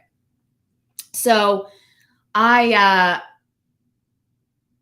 started to like get some stuff ready, and I was pouring like my water and all that good stuff. And I like looked around my house and I was like, oh my God, I'm so overwhelmed. There's so much stuff everywhere. So if you can't tell, my office is now in the main part of my home. My living room's over here. My dining room and kitchen are behind me, which is another story maybe for another time. I do have a dedicated office space, but I was not working in there. Like I hated going in there, and I like being out here for some reason. So like I just moved my office space into this space. But it also means that when I'm working on stuff, right, like it bleeds over into my dining room and kind of like all over my house. So I just felt like super overwhelmed and anxious. And I was like, oh my God, it's going to be like another 20 plus minutes before I'm able to like get to the gym. Right. And I'm like, and that just like started to make my brain go crazy. And I just felt like I was like, it threw me off. And then I stopped myself and I took a step back, because I realized that I have recently entered into this new season of creation. And a season of creation usually equals and needs some chaos.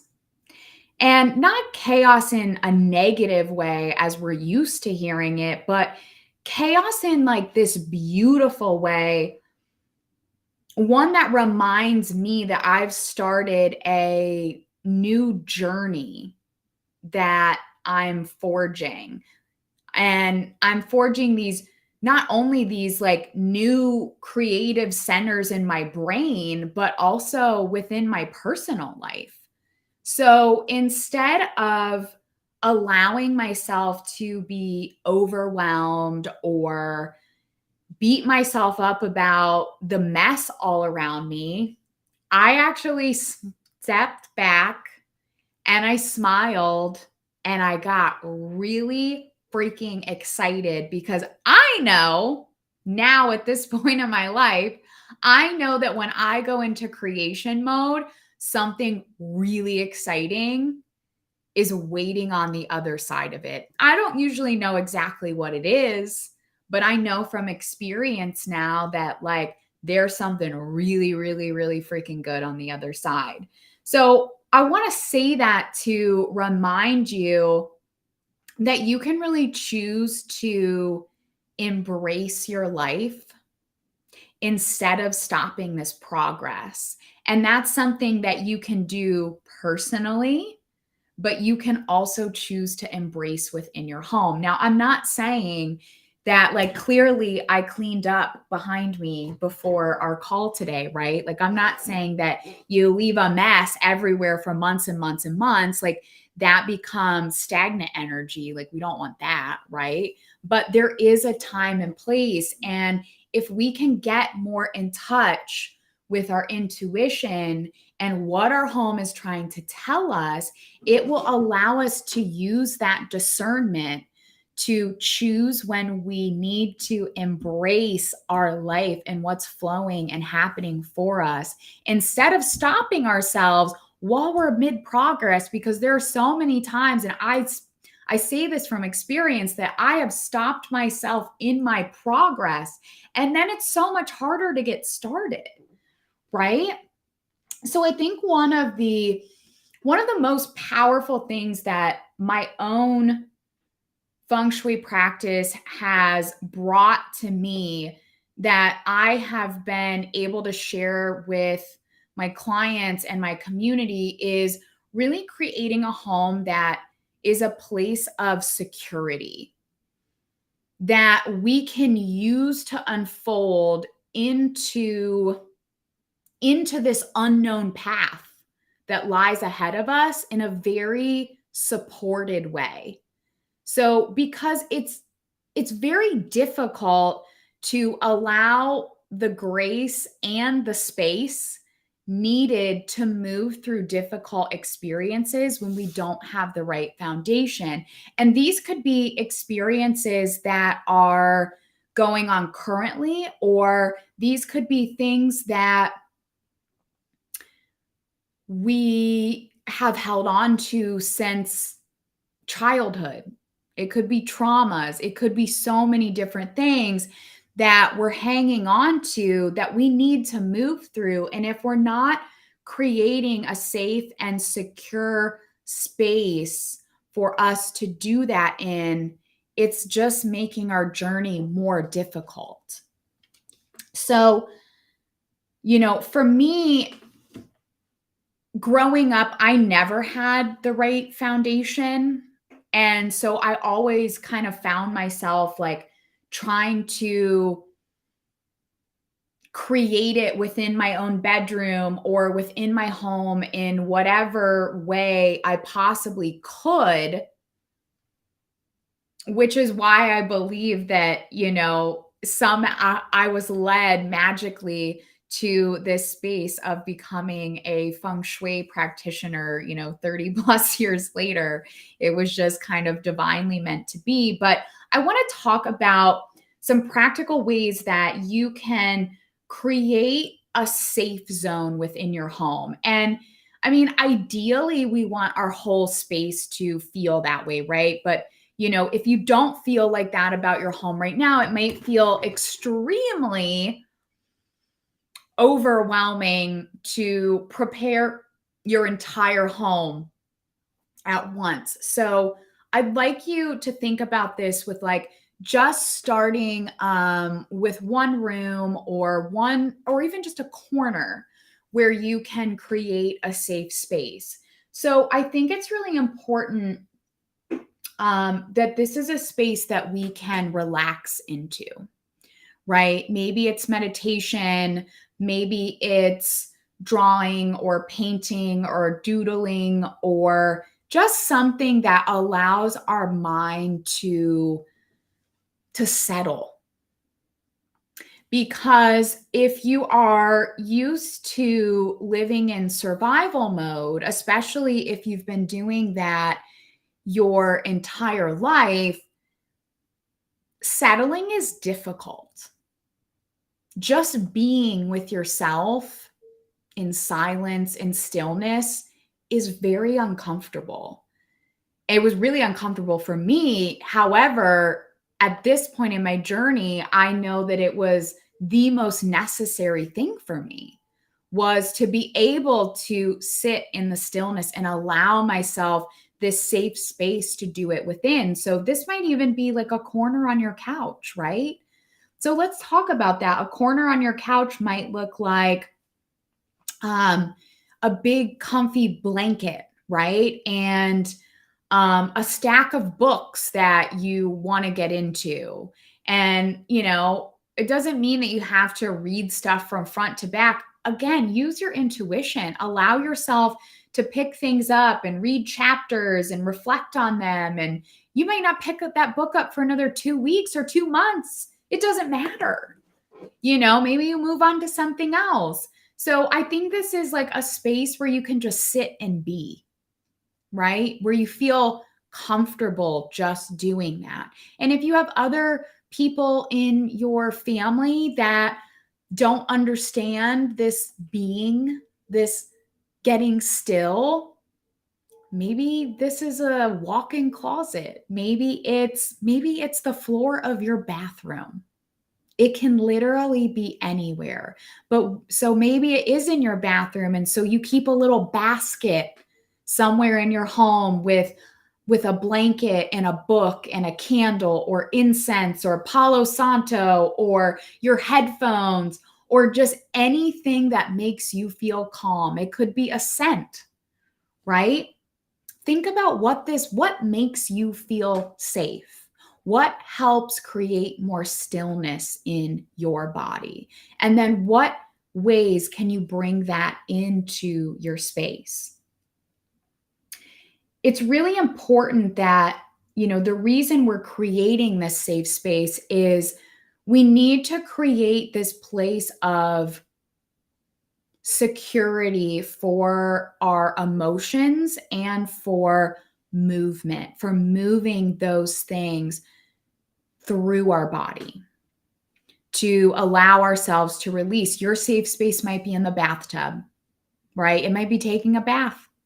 Maybe you start taking more baths than you ever have before, and that's great. Maybe that's that safe space for you. It's the one time you can get time to yourself, right? Look for, this doesn't have to be something huge, right? Start small and start with something that you can actually achieve.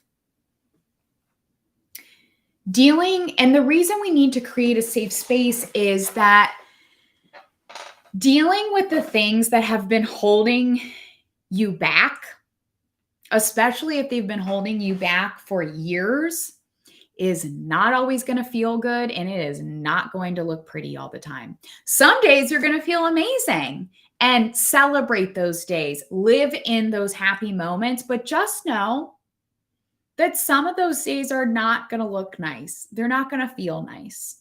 But it's so much easier to move through that when we have some sort of safe space to come back to. And that's why we need to create a support system within our home to allow ourselves to move through it. I know that we don't think of our home as being alive, but it's energy, and everything in it is energy, just like another human being. And we really can set it up to be a support system for us. And that's why it's so important to me that we make sure to weave in practices and habits that keep us connected or help us start to connect with our personal body. Because doing the things in our home is great, right? Our home is basically an extension of our personal body. It's like an extra set of arms and legs and all of the things. But if we never address what's going on internally, the things we do in our home aren't going to stick. They're going to get us inspired. They're going to get us going. They're going to create a new awareness. They're going to help us build up our intuition. They're going to make us more mindful of our intentions, but it's not going to stick if we're not also addressing our personal body.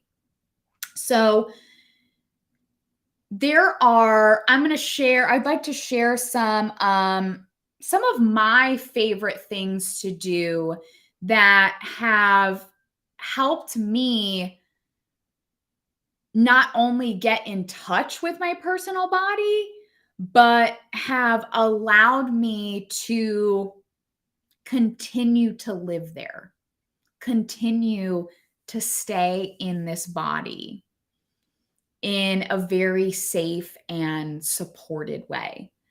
So this is actually the first thing I'm going to share is something that a really good friend of mine shared with me. And it has been like, oh my God, it's been such a game changer for helping me stay in the present moment. And I believe staying in the present moment is such a powerful tool to keep us connected with where we are right now. And where are we right now? We're in our body. No matter what our environment looks like, no matter what's going on here, there, and everywhere else, where we really are is right here. So something that I love is I keep an appreciation and gratitude list on my phone. And it's so funny because what started out as just something that I used to express gratitude for even just the smallest, the biggest, whatever the things, whenever I truly felt this moment of appreciation, has now also turned into this list of realizations. And I count my realizations as huge appreciations in my life. And so this has just expanded into something, and it's just personally really helped me to stay present and to always be reminding myself, especially on the days when it's really hard, especially on the days where it's shitty and it sucks and moving through our experience is kind of unpleasant, when I can go back to that list and say, it could be something small. Oh, my cardinal couple, I got to watch them eat at my bird feeder today. And that just always brings me so much joy and excitement. It can be the littlest thing, but just remembering, oh, I'm in this present moment right now, and there is something to enjoy is so powerful.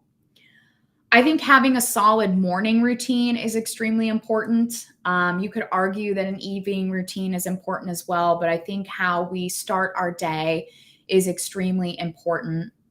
And, I know you've heard from other educators and practitioners today on some different modalities that you can start adding into your life. So maybe one of those things is something that you add into your morning routine. For me, my morning routine it's long. It takes me probably a good 4 hours. And I'm very blessed that I have the ability to do that. But I also made it a priority because I not only knew that I needed to heal some things in my life, but I know that I need to always be at my best because I am working with energy and serving clients. And I need to be energetically my best self to help them, to empower them really to start becoming their best selves as well. So having a solid morning routine, I used to roll out of bed and I started with meditation. And in the last 6 to 8 months, I've actually changed that and gone from a calming, like, let's start the day slow, to I get up and I'm ready to move. I drink my greens, I make my bed, I kind of clean up around the house if there's anything, and I go straight to the gym because I need movement. What I've realized is for someone who is really comfortable or in the past with disassociating and living outside my body is a really comfortable space for me. I really needed to start my day with movement, with getting into my body, right? To encourage that relationship instead of encouraging the connection with my mind, right? My mind connection is really strong. So I need to do things to encourage that relationship within my internal body. So some other things that yoga is a great practice. Walking and listening to a meditation, right? So I know, we don't have to fully be in our mind or checked out to do a meditation, even if that's what the meditation is about. I have had really, really powerful experiences going on a walk in my neighborhood, putting on a meditation I've been wanting to listen to, and allowing myself to experience that through movement, dancing, right? And this is something that even a year ago, me talking about dancing, I have this whole happy girl playlist that I put on all the time. I am now constantly just dancing all around my home, everywhere. And that has been a really healing practice for me. Stretching, foam rolling, massaging your own body, right? We always think that we need someone else to come in and do things for us, but we forget that we can give ourselves so much through movement and through touch, right? Foam rolling and stretching at night is one of my favorite things to do. And it helps to ground me before bed so that I'm getting better sleep. Having a consistent workout routine. It doesn't need to be rigorous. It just needs to be consistent, right? And that's why for me, that's one of the first things I now do in the morning. And then when I come home from the gym is now when I do my meditation. And I've been having more powerful meditations than I ever have because I'm connected to my body. We have to be connected to our body, to our space, right? To create physical manifestation. If we're always living up here, we're disassociating and we're stopping our manifestations in progress. So getting in touch here and using our home to help facilitate that and strengthen that bond is oh my God, I could just nerd out on it and talk about it for hours, but I will not do that. I share these things because I hope that if you're listening, you can find it within yourself to make a commitment to yourself, to try one of these body connection practices. Maybe it's one I shared with you. Maybe it's one that you've already heard today or that you will hear over this weekend, and make progress in a space or a room in your home that is going to give you safety and support over the next 30 days. Just give yourself this small time frame of 30 days, at least 30 days, to commit to consistency, to commit to empowering your life, and to commit to getting so in touch with the authentic version of you that it becomes a catalyst of change, not only in your own life, but for everyone around you. And I think that what you will find is that your home wants to be a part of this. Your home wants to support you. Your body wants to support you. And it's all preparing you to come back home to yourself in order to launch you into that dream life that you've always known you are worthy of. And with that, I hope we have a few minutes for questions, commentary, and or sharing. Wow, Kate, that was really special and very powerful. Thank you for putting yourself out there and being really authentic. You covered a lot of really, really important topics. Because one of the things I think when, you talk about home space and feng shui, and we've talked a little bit about this in the past, are people, sometimes a person could just focus on an item or a design or an area. It's sort of like, what can I put in my house and what part of my house to bring in wealth and abundance, but they're not going to address their poverty mentality. So it all has to come together. It's not just about the physical environment and doing that. It was interesting. It looks like the people in the chat all had bathroom, were all being pulled to the bathroom, and then you talked about the bathroom, and I thought, okay, this is interesting. I will say it was a very powerful meditation, and I mean, it really took you there to the visual. I don't know this home that I was in, so that's what was like. I'm like, this is familiar, and I know that I've been here, but I don't know where this is at. So it was interesting. It was like a long, narrow hall, and it took me to the small room. So I'm sure that this is like super layered in all of this, but the thing that was obvious to me was it was like a kitchen kind of space that came together, and it was like sort of 50s dark, but it was like, it was empty. It was devoid of humanness or feeling. And then I forget where we went in the meditation about like, what did we want it to be or what did we see it? And it was like, what does kitchens mean to you? And kitchens to me are always a place of coming together, socialization, whether people are visiting. If you're having a party, the party's always in the kitchen in, my world. So it was like bringing all that energy in, and I literally could see the space like transform. And it wasn't necessarily the physicalness. There was some of it, but it was just all the people who were mingling and chatting and doing their thing. So it was interesting to me that it wasn't a space that was real to me.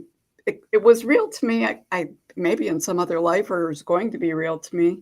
That's what was struck me as odd, but the rest of it like was logical to, I think, where you were going with it. Well, I think that's so interesting, especially for kind of knowing the season that you're in your life right now and what you are creating. And part of what you are creating is bringing this community together, right? Yes. To share space. And, maybe for you, that kitchen is just, it's symbolism. You know, maybe it's not a space that you've been in, but maybe it is. Maybe it's a space that you are going to go to, that you're being prepared to. I feel like, to me, it feels like and it's like, I think you already know this, but being prepared to take this space that was devoid of so many things, and you're bringing life to it. Well, that is sort of interesting, because I am retooling this whole place to bring this retreat and to bring people in and really energize it with a lot of community and interaction. And right now it is devoid of that.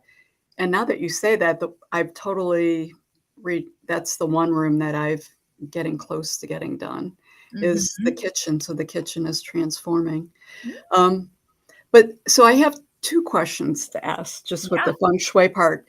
And then there's actually Jane Feldman, the angelologist, is going to talk tomorrow. And she brought this up with the angels. And she had this interesting experience with angels coming out of corners.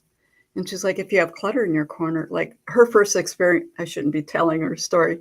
Her first experience with the angels as a child was the angel walked out of a corner of her room. And then she talks about angel feng shui. She's a fascinating woman.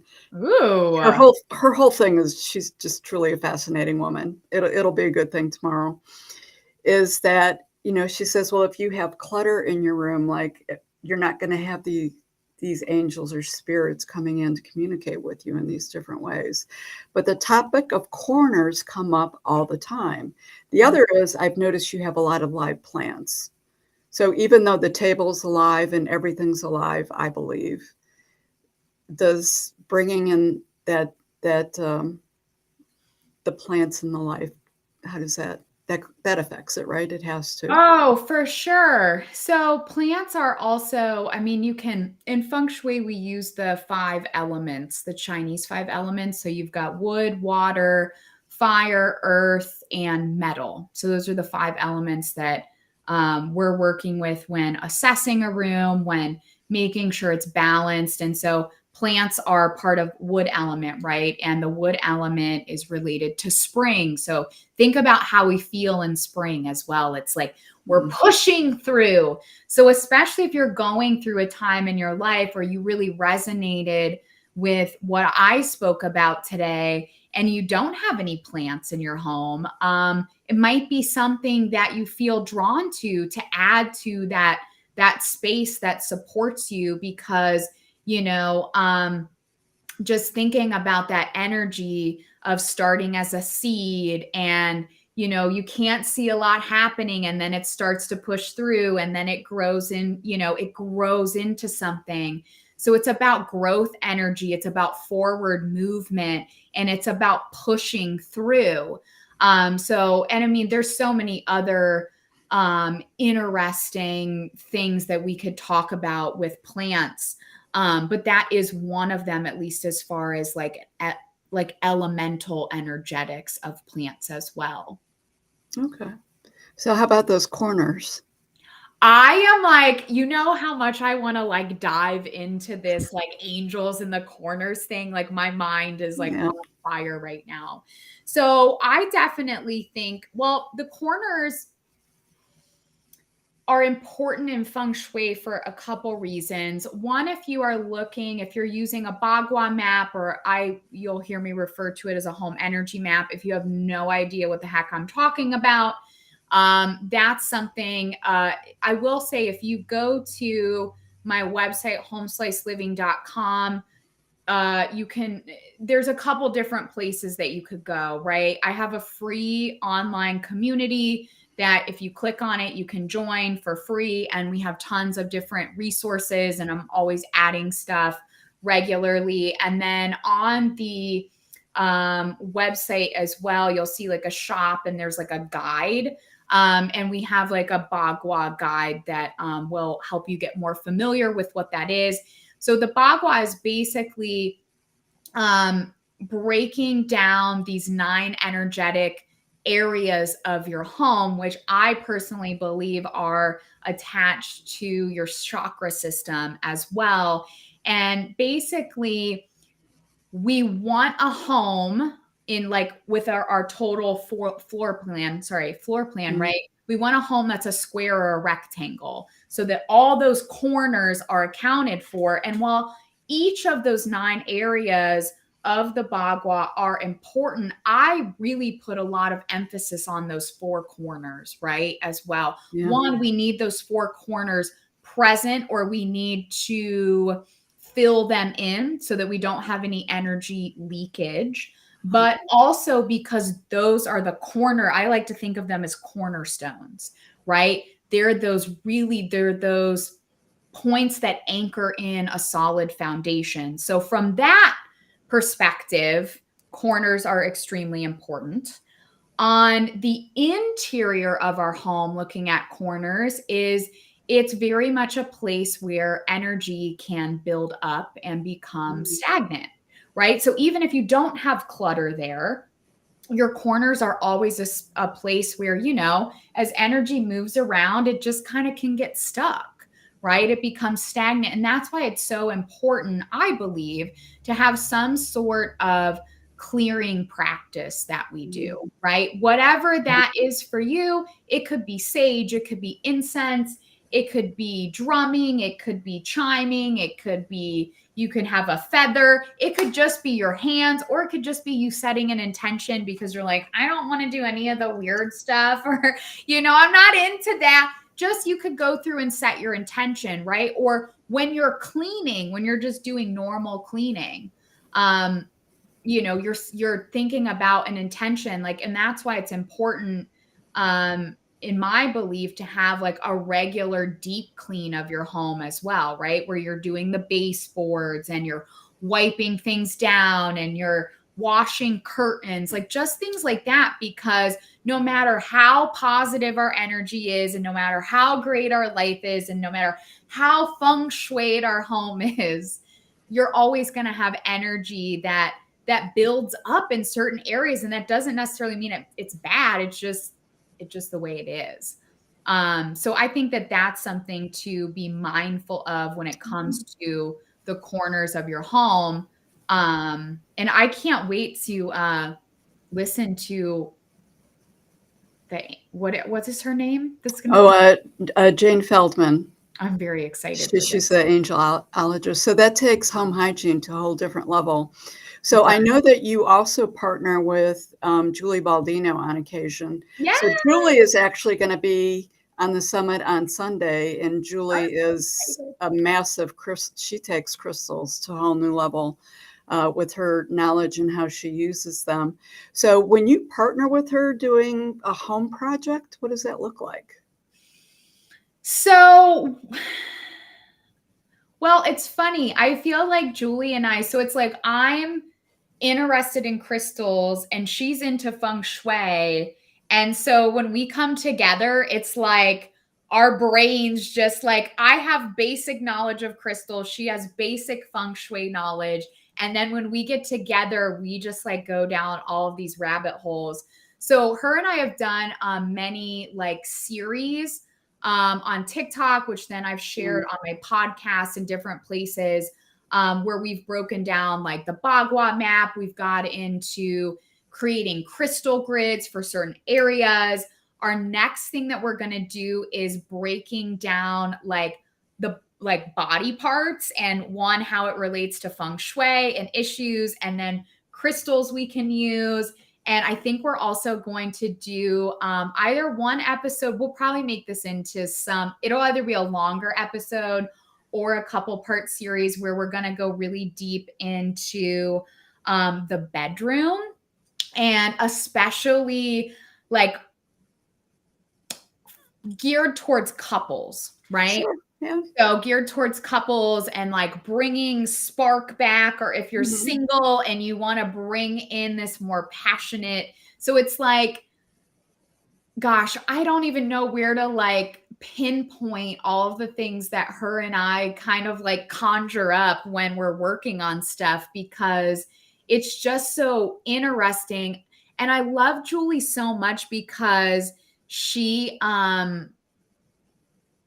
she has such like she's so knowledgeable, right? Like it's not like Oh she my was God. doing all this She's stuff the, up about crystals, but she's so intuitive mhm. and logical in so many ways with how she uses them, that like her take on stuff is just, I feel like we both kind of have that same perspective when it comes to our craft. Like we get really deep into it and we can like go down the rabbit hole, but we're also pretty practical and logical about our applications.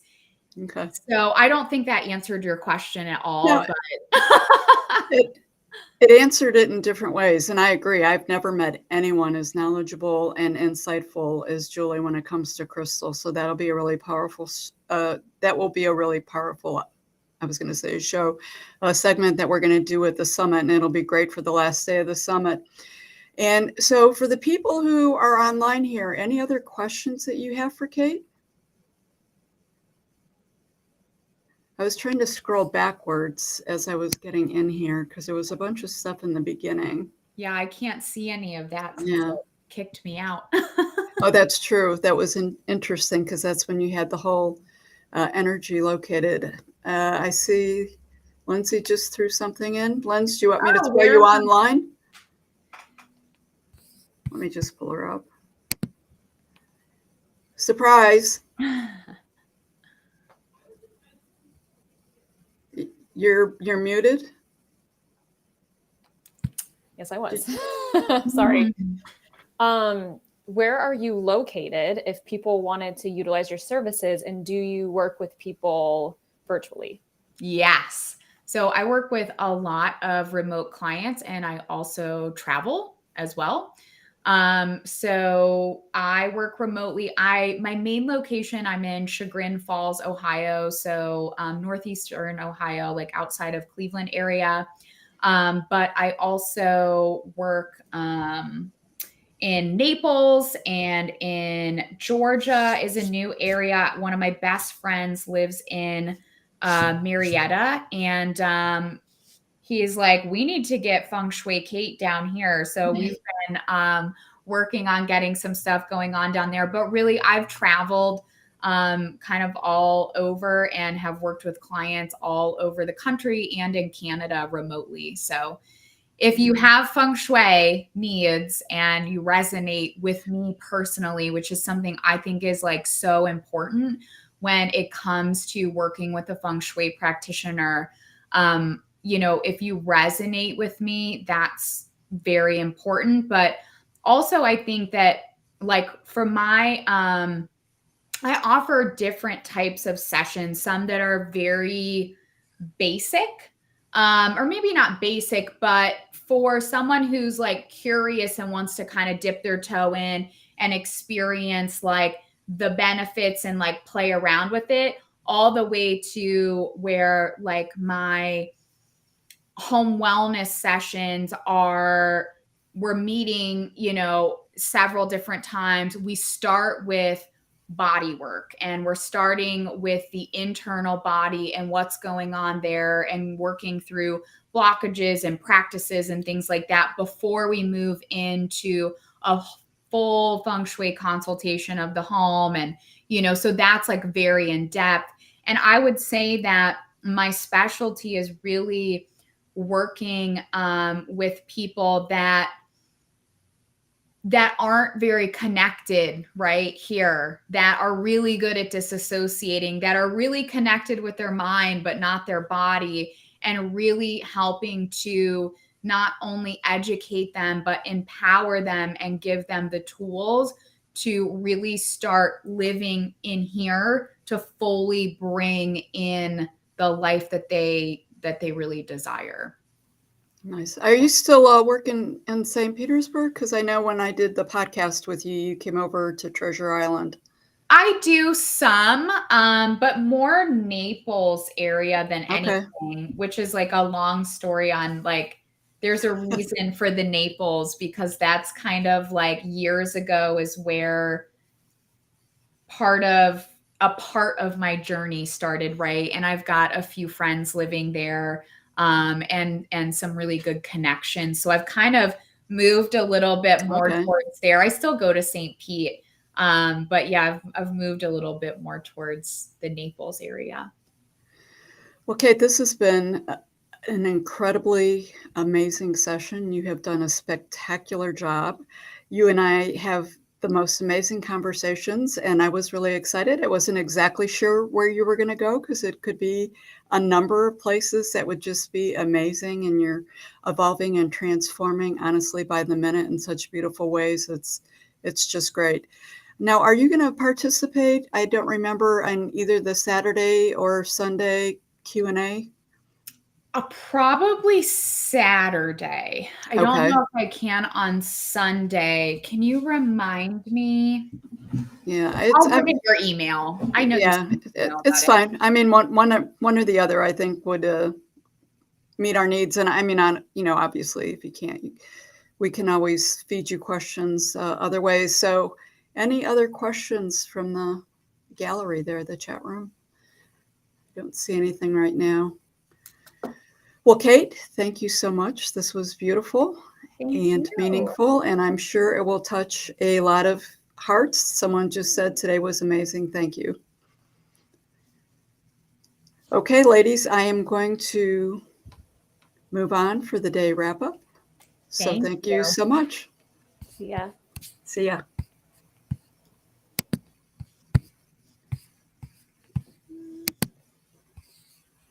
Wow, what a first day for the Wild Soul Gathering 2023 Summit. Embrace your spiritual self. We've had 4 great speakers. We started with Elise, then who talked about working with cold and the spiritual journey and her manifestation. And we went on to Geores, who talked about the tarot. He is just an amazing wealth of information on the tarot, and actually as well as some other spiritual modalities. And of course, the amazing Rick Hayes. Gosh, he did a great job with that presentation.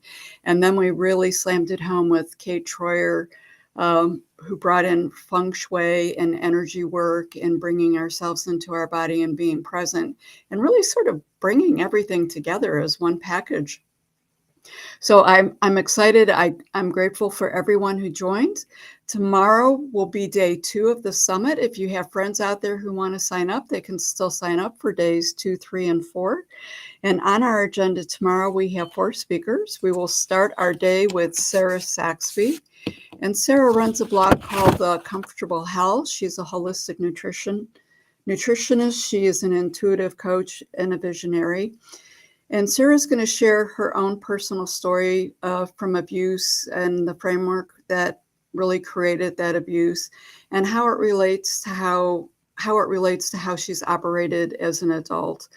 I think many people will find her stories very relatable and empowering, and especially for women, she gives a lot of inspiration on how to begin making moves to a truly blissful life. She comes from a Kabbalah background. She uses a lot of astrology, human design, intuitiveness, and I think that her session is going to be really very powerful and meaningful. So I'm really looking forward to having Sarah. We sort of already teased a little bit with Jane Howard Feldman. Jane is an amazing angelologist. I don't know if that is a real word or not, but that is what I call her. She calls me spiritual angel, and I call her Earth Angel Jane. So that she's got the coolest email. It's Earth Angel. And she's just really special. She is going to present on peace offerings and abundance of ways to achieve and maintain inner peace in your life. And she has been involved with the angels for many decades. And she like after I met her and talked to her for the first time, like I had no idea that you could do so much with the angels. So she's going to be really special. It should be a very, very good presentation. And then our third speaker is going to be Dr. Chris Van Hoosie. She's a certified trauma-informed yoga teacher. She's an art teacher. She does a lot of work in the prison systems using her spiritual gifts. But she's going to talk about walking a labyrinth and stepping into the light. Chris Chris is carrying some grief and anguish after losing her son, and she will talk about how she discovered grace and light and walking a labyrinth and how powerful that was. And most recently, this summer in June, she's recently returned. She did a pilgrimage to Chartres, France, and walked the labyrinth there, which was very powerful. It's a place that's been around for thousands and thousands of years. And she really has a special story to tell. And it's very interesting how she has used the modality of the labyrinth to bring her some peace into her life. And then we're going to end the day with Kim Coots, who is a really amazing soul. She's a spiritual healer. She's an advisor. She is a evidential medium, and Kim comes from being a successful 500 award-winning business career that spanned 25 years. She actually worked as a CEO in the industry, doing a lot, and was very successful with that, and was really pulled to a spiritual career, which she tried to step away from, but of course they kept calling her. And she's going to talk about some of her past traumas, unworthiness, different tragedies in her life that have led her to a spiritual path. She, a few years ago, lost her daughter to an unexpected fentanyl overdose, and that has really put her on a whole different path of trying to work in how society supports grief, which really wasn't supporting her, and led her into some troubled times dealing with PTSD and some physical illness, and how she really has embraced her spirituality to find her healing and to share that with other people who are also dealing with some overwhelming grief, and providing them different modalities that they can use to support in those areas. So it is going to be a very, very powerful day. Then we'll move into day 3 and 4. I am very grateful for everyone who's been here, and we will see you all tomorrow at 11 a.m. Thank you, everyone, for joining us.